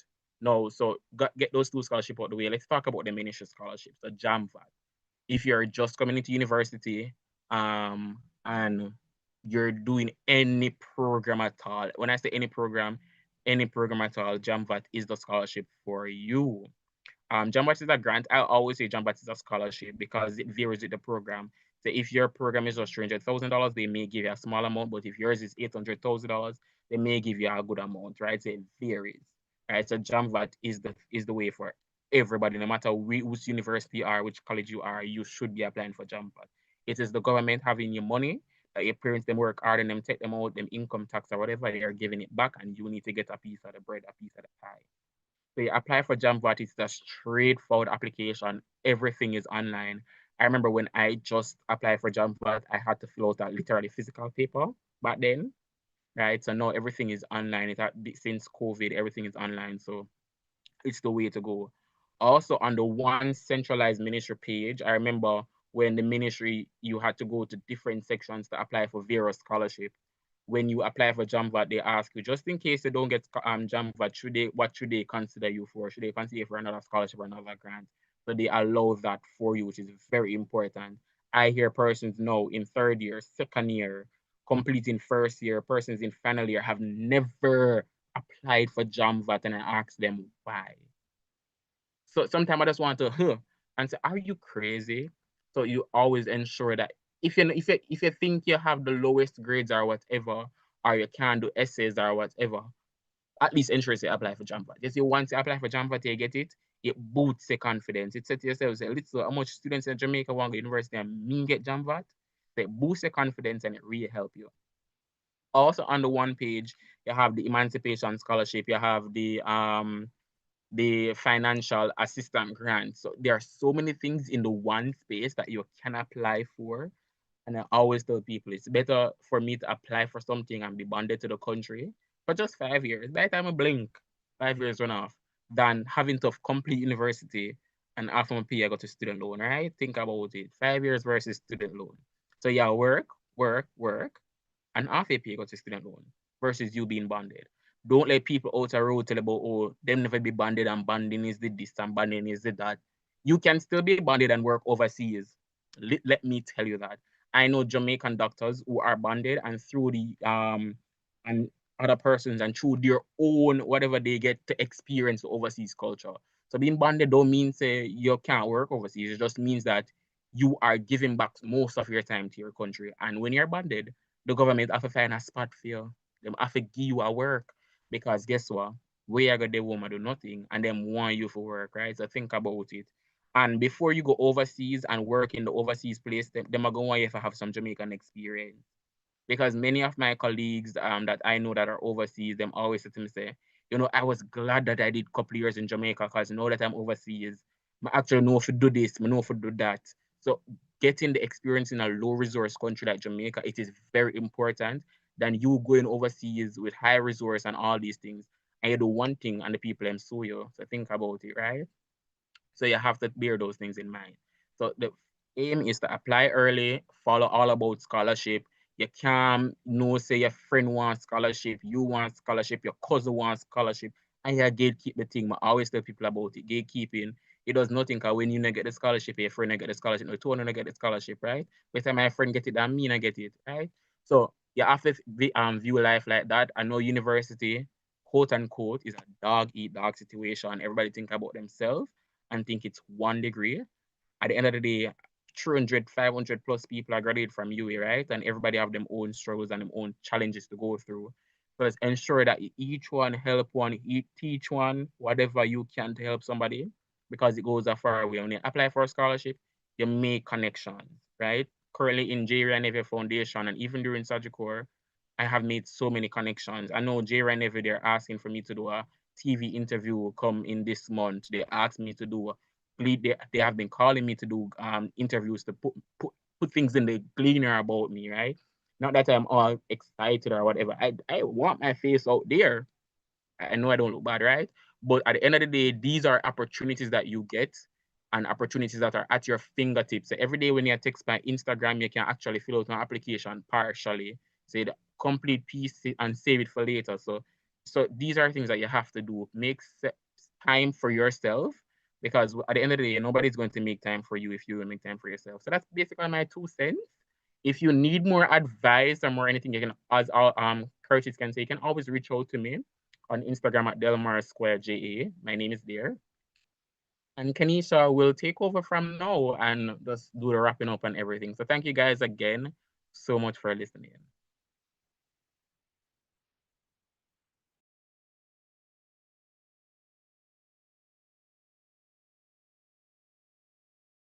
I'm not sure. Kanisha, are you here? Sorry, I was muted. I was saying, thank you so much, Delmar. Our panelists must be itching to just say something. They've been sitting for a little bit, but I hope they grab their water because I'm pretty sure the questions are ready.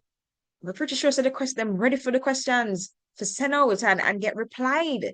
But I'm gonna give you guys this window, this gap, I want to say 2, 3 minutes to just drop your questions in the chat.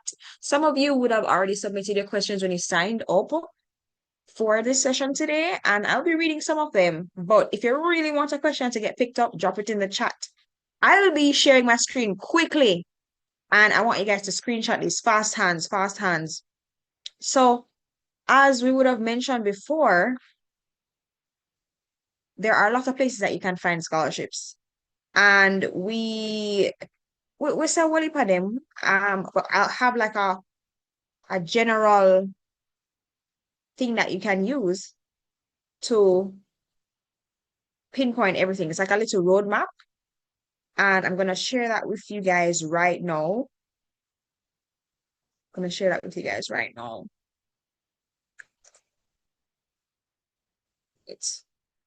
So while you're getting your questions ready, I'm going to share this on my screen so that you guys can see some general places, and you're free to screenshot it. I hope my gorgeous, gorgeous face isn't blocking anything.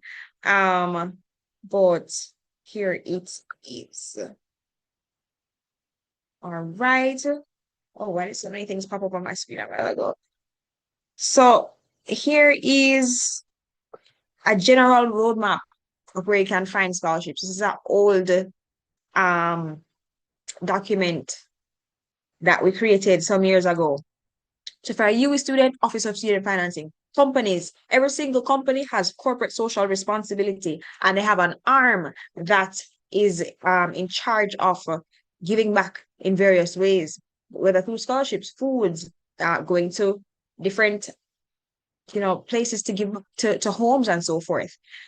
Banks and credit unions, once you're a part of a credit union, not just a bank, not just a Scotia, an NCB, a Sagicor, but an Educom and the other credit unions that exist, they 9 times out of 10 have a scholarship, and you're probably qualified for it because you're a part of it. Foundations, and you might say, oh, but I don't know any foundations.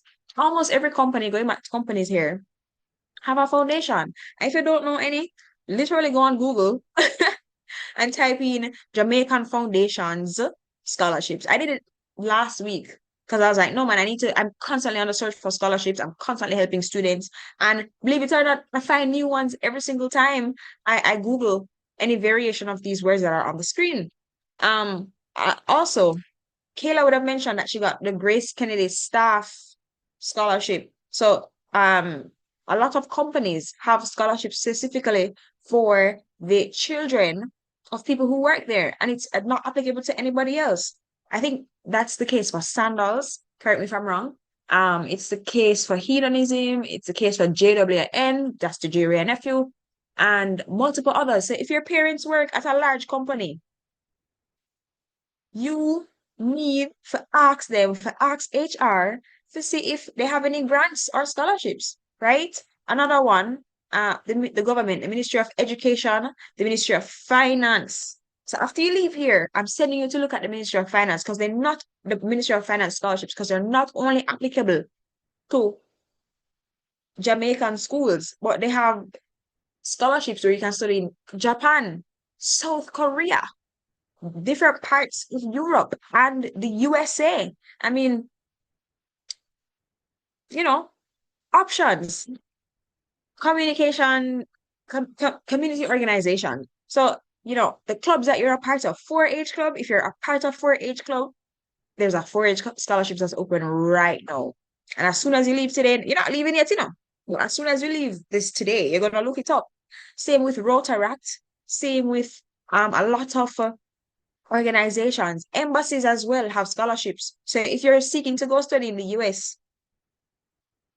and you want to be a grad student, the embassy provides the Fulbright scholarship for grad students. So look up the countries that you want to go to, look up their embassies in Jamaica, even Japan and all these countries. They have scholarships. Look up the embassies. And of course, all about scholarships. Follow us on Instagram. We are constantly posting scholarships. We are constantly sensitizing our young people about what's available to them. And let's say, for example, you're getting overwhelmed and you really and truly you cannot bother. You can bother, but you're overwhelmed because we're in the peak of scholarship season. Then I would highly suggest that you guys consider, hold on. We'll go to the Q&A. Our scholarship go-getter packages. Yeah, man, we've been helping people for the past 5 years and in various formats in our workshops like these and one-on-one assistance. And I would have sent a link in the chat. I'll go send it again. You guys can benefit from our various packages, our personalized scholarships list. So say, for example, you know all these places to go look, screenshot this as well, screenshot this as well. But you are having a hard time narrowing it down and scholarships are closing left, right, and center. We can create the list for you. We can create the list for you, ladies and gentlemen. If you don't have no problem with with finding the scholarships, but you're having a problem with the essay, maybe the application part is getting you a bit it's ruffling your feathers. We have a team of experts who can assist with writing your scholarships. No, scholarship essay, no, we're not gonna write it for you. That's not what I'm saying. That's completely unethical. But what we will do is assist you. We will hold your hand and walk you down the path to getting to a place where your essay is all about you and is good enough to be considered a great essay amongst a panel of persons who are looking over it. And of course, if you get through all of this and never didn't help with any of this, but you've never done a scholarship interview, we can help you with that. We can definitely help you with that. And we offer all of these services. And we have been doing it for the past 5 years. The personalized scholarship essay is just 2,500. The essay and application assistance package is just 3,500. Cheap, cheap, cheap, right? And the interview prep session is just $3,000. And we have a combined package, of course, where you get a discount. And for everybody that's here today, you're going to get a special discount. I'll go send the link again in the chat. You can follow us on Instagram and so forth, and also sign up for the package that you're interested in. But before we even go into all of that, we're going back to our Q&A. And I'm sure all the questions are ready for me in the chat. I was just doing this so that we have the questions ready. And I am okay. We have over 18 questions. Let's speed run this. Why isn't my chat coming up? So Kanisha, Let's I see if can my help you chat. with some of the chats if you want. Sure, go ahead. I'm not So seeing it. someone is asking, I think it's Alexandra Green is asking, who can she ask a recommendation letter? So anybody from our panelists can assist with that. So who can she ask for recommendation letter to help her with her scholarship? I can assist with that question. So one thing I failed to mention when I was speaking earlier, as it relates to recommendation letters, I think I'm not I don't sh- I'm not sure I remember who it was, but somebody mentioned that you have to make sure that it's somebody who knows you, and not sure if she expounded on that, but the fact is that we might not think that the individuals who we put as our references are being contacted, but believe me, they are. And if the case is that your reference is contacted and they can barely speak on your character, who you are, and basically sell you as a recipient of that scholarship, you're not going to get it, point blank. But regardless of that, you have to keep in mind not only the fact that the person knows you, but their rank in your institution.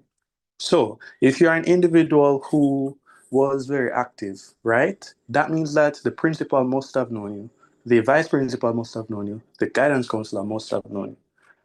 If you are going for a high profile scholarship, you can't expect to put just a maths teacher, and I'm not playing down the teachers now, but you can't expect to just put a maths teacher as a reference and think that you're being competitive enough. I think it's very important that you make sure that your reference is somebody of a high stature in your previous or current institution.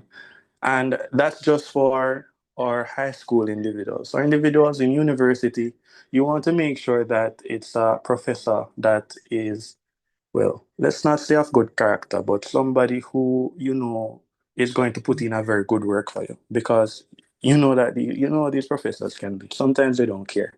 Sometimes they get the emails and they ignore them, they don't respond. And what the individuals who are trying to vet you will think is that, okay, this person just put down somebody as a reference and not even contacted them and told them that they're putting them as a reference. That's the only thing they can think, you know? Therefore, it's very important that you consider that. Zante, you can go ahead. Yeah, and just to add to your points, Curtis, ensure that you guys read the reference requirements carefully. So, for example, for the different GK Foundation scholarships, you have various scholarships that require different persons to write your reference. And there are some references that we have to throw out because one of the required persons didn't write your reference. So pay attention to that. Also, to make your referee's job easier, I would say when you're asking them to write your essay, no, your reference, send them a list of your achievements, a list of your involvement, so that they can also include it in their reference. That way, the reference won't be too short and vague. And make sure you again, reach out to them in advance because you're not the only one that's asking them to write your reference. It's scholarship season, many other students are gonna go to them. So try to approach them first and give them friendly reminders because they are busy and they are going to forget. So yeah.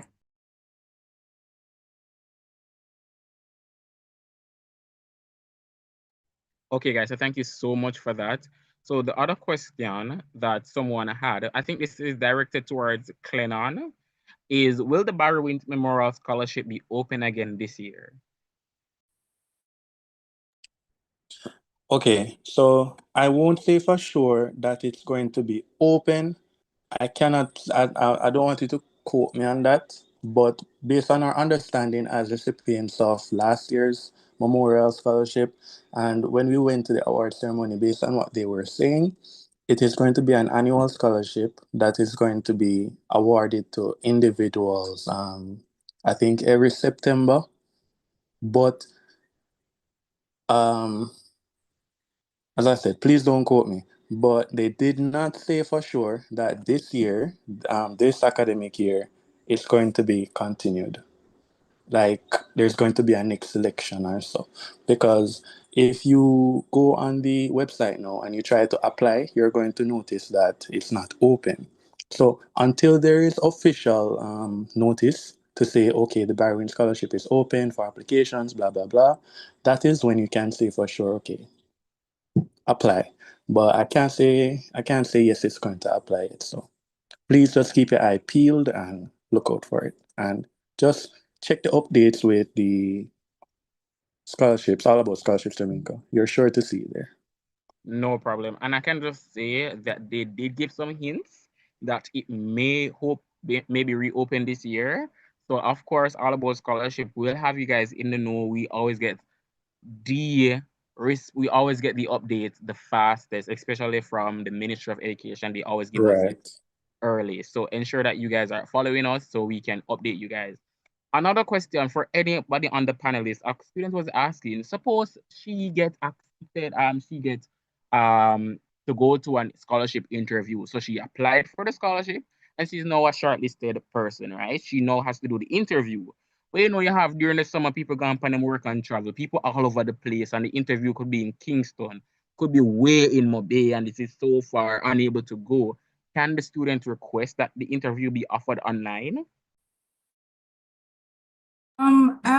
I'll answer that question. So for GK Foundation, we're usually flexible. I know there are persons who are overseas or on work and travel that got to do their interview online. But if you're here in Jamaica and you're in a next parish, maybe the interview is taking place in Kingston and you live in Westmoreland, I'd say to plan to go into Kingston for the interview. But if you're overseas, it's good to let your scholarship organizers know ahead of time that you're overseas and if they'd kindly do your interview online. No problem. I see another student asking if there's any scholarship for Spanish. Another student earlier asked if there any scholarship for physical therapy students. And guys, the answer is yes. I will answer this. The answer is yes. So if you're doing Spanish, I'm going to assume it's you want to teach Spanish. So the Michael University College, Sam Sharp Teachers College, St. Joseph Teachers College, even the ministry, they have scholarship that are geared towards teachers. You have various foundations that offer scholarship geared towards teachers. So ensure that you look for those. When it comes to STEM, we may not be a part of STEM, but they always try to offer scholarship to teachers. So teachers, they do get full ride scholarships. When I say full ride, everything is paid for. I know that for a fact. So yes, there are scholarships out there for physical therapy students. You can apply for the Barry Wint Memorial. You can apply for the Jerry and Neville. You can apply for GK. You can apply for Barita scholarship. You can apply for VMBA scholarship. But with these bank scholarships, you have to have an account with the bank. The only bank I think that you have to have an account for more than a year is Barita. But Sagicare can get the account tomorrow and apply today, right? So they don't have a limit on it. Same for VMBS. So you can apply for those scholarships and ensure that you apply. So another question for anybody on our panel is, let me look for the question. I think Clennon can answer this. I think a new student wants to come into medicine, or Kayla, anybody else on the panel who are in the field of medicine or the Faculty of Medical Science at the University of the West Indies, or you're doing medical sciences at the University of Technology. What makes a student a sponsored student? What it means to be sponsored? Everybody use the word sponsor, 80 this, 20 that, 30 this. What is it all about? And how do I become a sponsored student? Okay, so I I'll answer that question. Are you hearing me? Yes, I'm hearing you So, good. okay. So for the MBBS program at UWE, to be a sponsored student means to have 30 points. It's based on a 30-point system. Some students get 29 points, but it's very competitive. So basically, they combine your scores for Unit 1 and Unit 2 CAPE. So CAPE biology, CAPE chemistry, and another CAPE subject could be physics, could be sociology, whatever it may be. Now, a 1 is 5 points, a 2 is 4 points, a 3 is 3 points, and so on. So, for example, if you get a 1 in biology for unit 1, a 1 in chemistry, and a 1 in physics for unit 1, that is 5 points plus 5 plus 5, that's 15 points for unit 1. Now, for unit 2, you do biology, chemistry, and physics again, right? You get your 1s, right? So that's another 15 points. So you have met the criteria of getting 30 points. And to be a sponsored student, you need to get 30 points and they cover 80% of your tuition. So instead of paying, I believe it's about 4.3 million now per annum, you pay about, I believe I paid about $800,000, I think Curtis mentioned earlier as well, about $800,000 per annum. What I remember though is that if you do biology, oh yes, it does not include communication studies. It does not include Caribbean studies. And I also remember, and I think you told me, Jeremiah, that if you do biology, chemistry, and physics at for unit 1, and you get your 15 points, but you do biology, chemistry, and another subject, let's say you drop physics, I don't think you're able to I don't think you qualify for for the subsidy. And if you have a subject that is only offered for unit 1 and not for both units, you wouldn't be able to qualify for the subsidy. So you need to get your 30 points. I do know someone who got through with 29 points, but it is very, same courses for unit 1 and unit 2, but it is very competitive. So again, instead of paying the 4.3 mil per annum, you would pay about $800,000. So that's 80% of your tuition being covered by the government. Okay, Kayla, thank you so much for that. So another student earlier mentioned that they see some scholarship, right, saying that you have to live in a particular region, but them don't live in the region, them auntie live in the region. Can the student still apply for it? I want one of my panelists to answer this, even though I want to answer it. So they don't live in the region, So the scholarship states that you must live in Montego Bay. But my auntie, whom I used to stay with sometime, live in Montego Bay. Can I apply for the scholarship? And currently the student is boarding.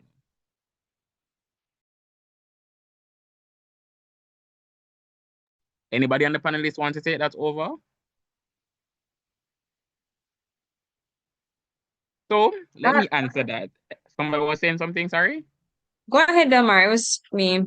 Sure. So yes, I would say you are still able to apply. So when them say you live in the region or whatever, once you used to stay there or you live for an extended amount of time, so about 6 months plus, you are still able to apply for the scholarship. So that don't stop you from applying for the scholarship, to be honest. They just really and truly when they say they want persons from a particular region, is that they're trying to narrow their pool and the amount of persons that they have to go through in terms of the application, but you are still able to apply once you have an address in the region. You can still apply for that. So I hope I answered that student question. And Please Kenisha, note, hold go on, ahead. Delmar. Please note though that they will prioritize the people who actually live there. So you can give it a shot. But if they say they're looking for persons who live in Kingston and St. Catherine, like the Jamaica Energy Partners Scholarship, they will prioritize those individuals. And the Hanover Charity Scholarship, that one's already closed, but they are very strict about that criteria. If you're not from Hanover, you're not getting through. So be mindful that if you do apply, you might not get through because others will be prioritized over you, no matter how dire your case. Thank you so much for that. I think this may be the last question for the night is if a student gets an conditional acceptance letter and they use that to still apply for a scholarship.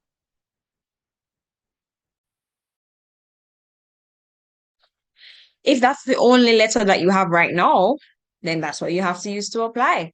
Some scholarships will actually ask, if they get back to you, they'll actually ask if you can provide a follow-up letter because in some cases, you will give you a conditional acceptance at first, and then after you get your grades or so on, they might give you full acceptance. Go ahead, Curtis.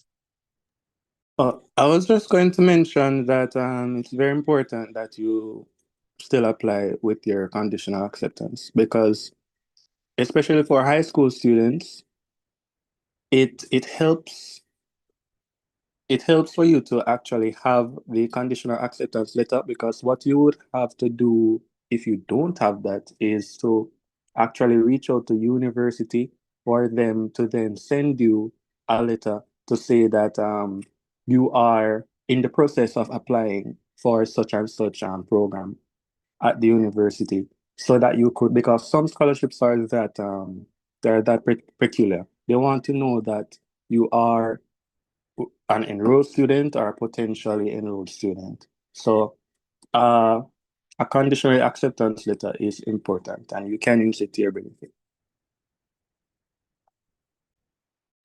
Yes, somebody asked, Jeremiah asked, which scholarships are open right now? Let us try to throw out something to them right now.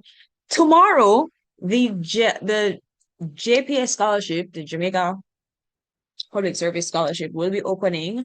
That is for persons studying STEM related degrees. So teaching included, engineering, math, so forth. GK Foundation Scholarship is open from May 1st and it closes June 30th. I think Kayla Bryan said the Jamaica Energy Partners Scholarship is currently open. And let's just, share some more that are open. Go ahead, Curtis. Oh, Kenisha? Go ahead. Oh, no, I don't think Jeff is open yet. Jeremiah Oh, just asked what scholarships are open to cover dorming, and I remember seeing that on their website before that they do help with housing costs. oh, okay. All right. Thank you. Another thing is, in some cases, if you get two scholarships and they are both awarded to your student account, you can actually allocate some of those funds towards your dorm. So if you have excess funds in your account, you can let the scholarship know that, you're gonna do this. You can move some of the money to your dorm account. And another thing, a very important thing that you guys should note when you're signing up for some scholarships, is a special quote unquote requirement. Some of them don't allow you to have more than one or more than one specific type. So, for example, and I don't know if this condition still exists, John Ross, you can let me know. The NCB Foundation Scholarship says that have if you receive their scholarship, you can't get a scholarship from another bank. So if you get NCB, you can't get a Sagicor, you can't get a JMMB. Is that the same, John Ross?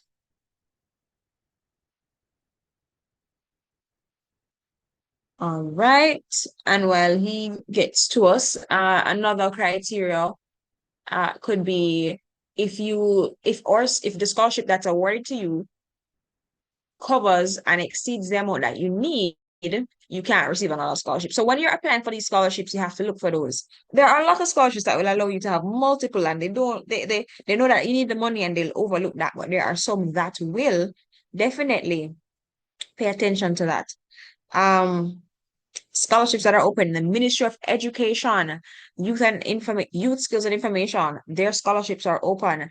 The UE Office of Student Financing Scholarships, they are also open. And for PEP students, yes, the Jamaica Public Service Scholarship is for PEP students. VMBS, Burger King, Grace, Bob Marley. Curtis, go ahead. Curtis, your hand is up. I'm sorry, my hand isn't up. I'm not sure Oh, why. it's Kayla. My bad. Yeah. Kayla, go ahead. Oh, my apologies. My hand was up from before. Oh, okay. No problem. No problem. So there are a lot that are open.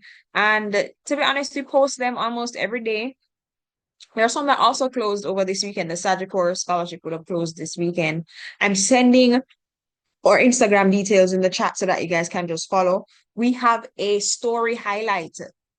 You go on our page and the first thing you'll see is this little circle on our page that says 2025 scholarships. that highlight shows all the scholarships that are open right now. So give us a follow, and you will constantly see scholarships that we're posting that are open, the deadlines, the requirements, and everything from PEP all the way to university. There are scholarships available for students, and we want to bridge that gap. So now we're coming to a close. Do the panelists have any final words that they want to say to our over 100 participants who have been with us for over 2 hours? Any final words of encouragement? We know that this can be a very overwhelming time for students. What do you have to say before we wrap up, panelists? Anything? Sure, Kenisha. I'd like to go first. So before I go, I'm mostly geared towards medical students because I know the challenges. So Demar, if you're sounding a you bit low. can you hear me? Mm-hmm. Awesome. So I'm mostly geared towards the medical students. That's my purview. So if you're a medical student and you need assistance in trying to find scholarship and you need help, yes, please reach out to All About Scholarship. I know Kenisha may would have forgot to mention, but we have a website, literally a website with every scholarship on it and their status. Are they open or closed? So All About Scholarship, not with that without the S at the end, allaboutScholarship.com, and you're able to get all the scholarship information there. You just register for our website and you get all the scholarship information there. We will have a scholar store coming out soon. So if you're in university, you're anywhere in school, so that's the website on the page currently. Look at it. It's the first of its kind in Jamaica. I think Anisha can navigate to the scholarship listing section. You just log in. Um, Once you log in, you can go to the scholarship listing section now, and then you're able to see all the scholarships and their eligibility, various stuff about them. So the scholarships that are open, that they will be posted there, right? So it is just good to have that everything in one place for you guys. We have worked so hard. So persons may be asking why me have to pay if I get a scholarship listing and stuff. These are the things that we help with, and we did give out some grants last year, so we give back. So we don't take the money and put it in our pocket. No. We'll make sure the website updated. We'll make sure the website is free, of course. So don't pay to use it. We'll make sure that students get a grant. So if a student reach out to us, not saying that when we open it and say, hey, we're having a grant, students reach out to us, we assist. Because we know that a lot of persons have challenges. Not everybody apply for a scholarship and get it. And yes, the scholarship the website is free. We will be opening our scholarship store soon, so you can get, if you're in school, you need a whiteboard for your dorm room, you can get that. If you need any little unique essentials that we will have on our store, you can get that. And the scholarship store will be coming soon. It will be ready for the new school term, so no need to worry about that. Back again, if you're a medicine student and you need help with assistance, you can follow me on Instagram, Delmar Squire JA. Follow me. You can send me a message. I will respond to the message. I will assist as best as I can, and I will always try to get All About Scholarship to help you. There on the screen is our list of socials and phone number 319-7615. WhatsApp number. Them respond fast. Them not have you wait over 3 hours and respond fast. The website is there. The Facebook is there.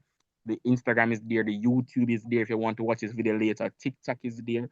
We're everywhere. We saturate the media and we need it to have us. Follow us and put in your Instagram. So every time when you scroll, you see the foolishness, at least it's something will make sense, and that's us, right? So thank you. That's my 2 cents, and I hand over to my other panelists now, right I guess I'll go after you. Delma is a whole personality. But to each and everyone listening on this meeting this evening, I want to just say put your best foot forward.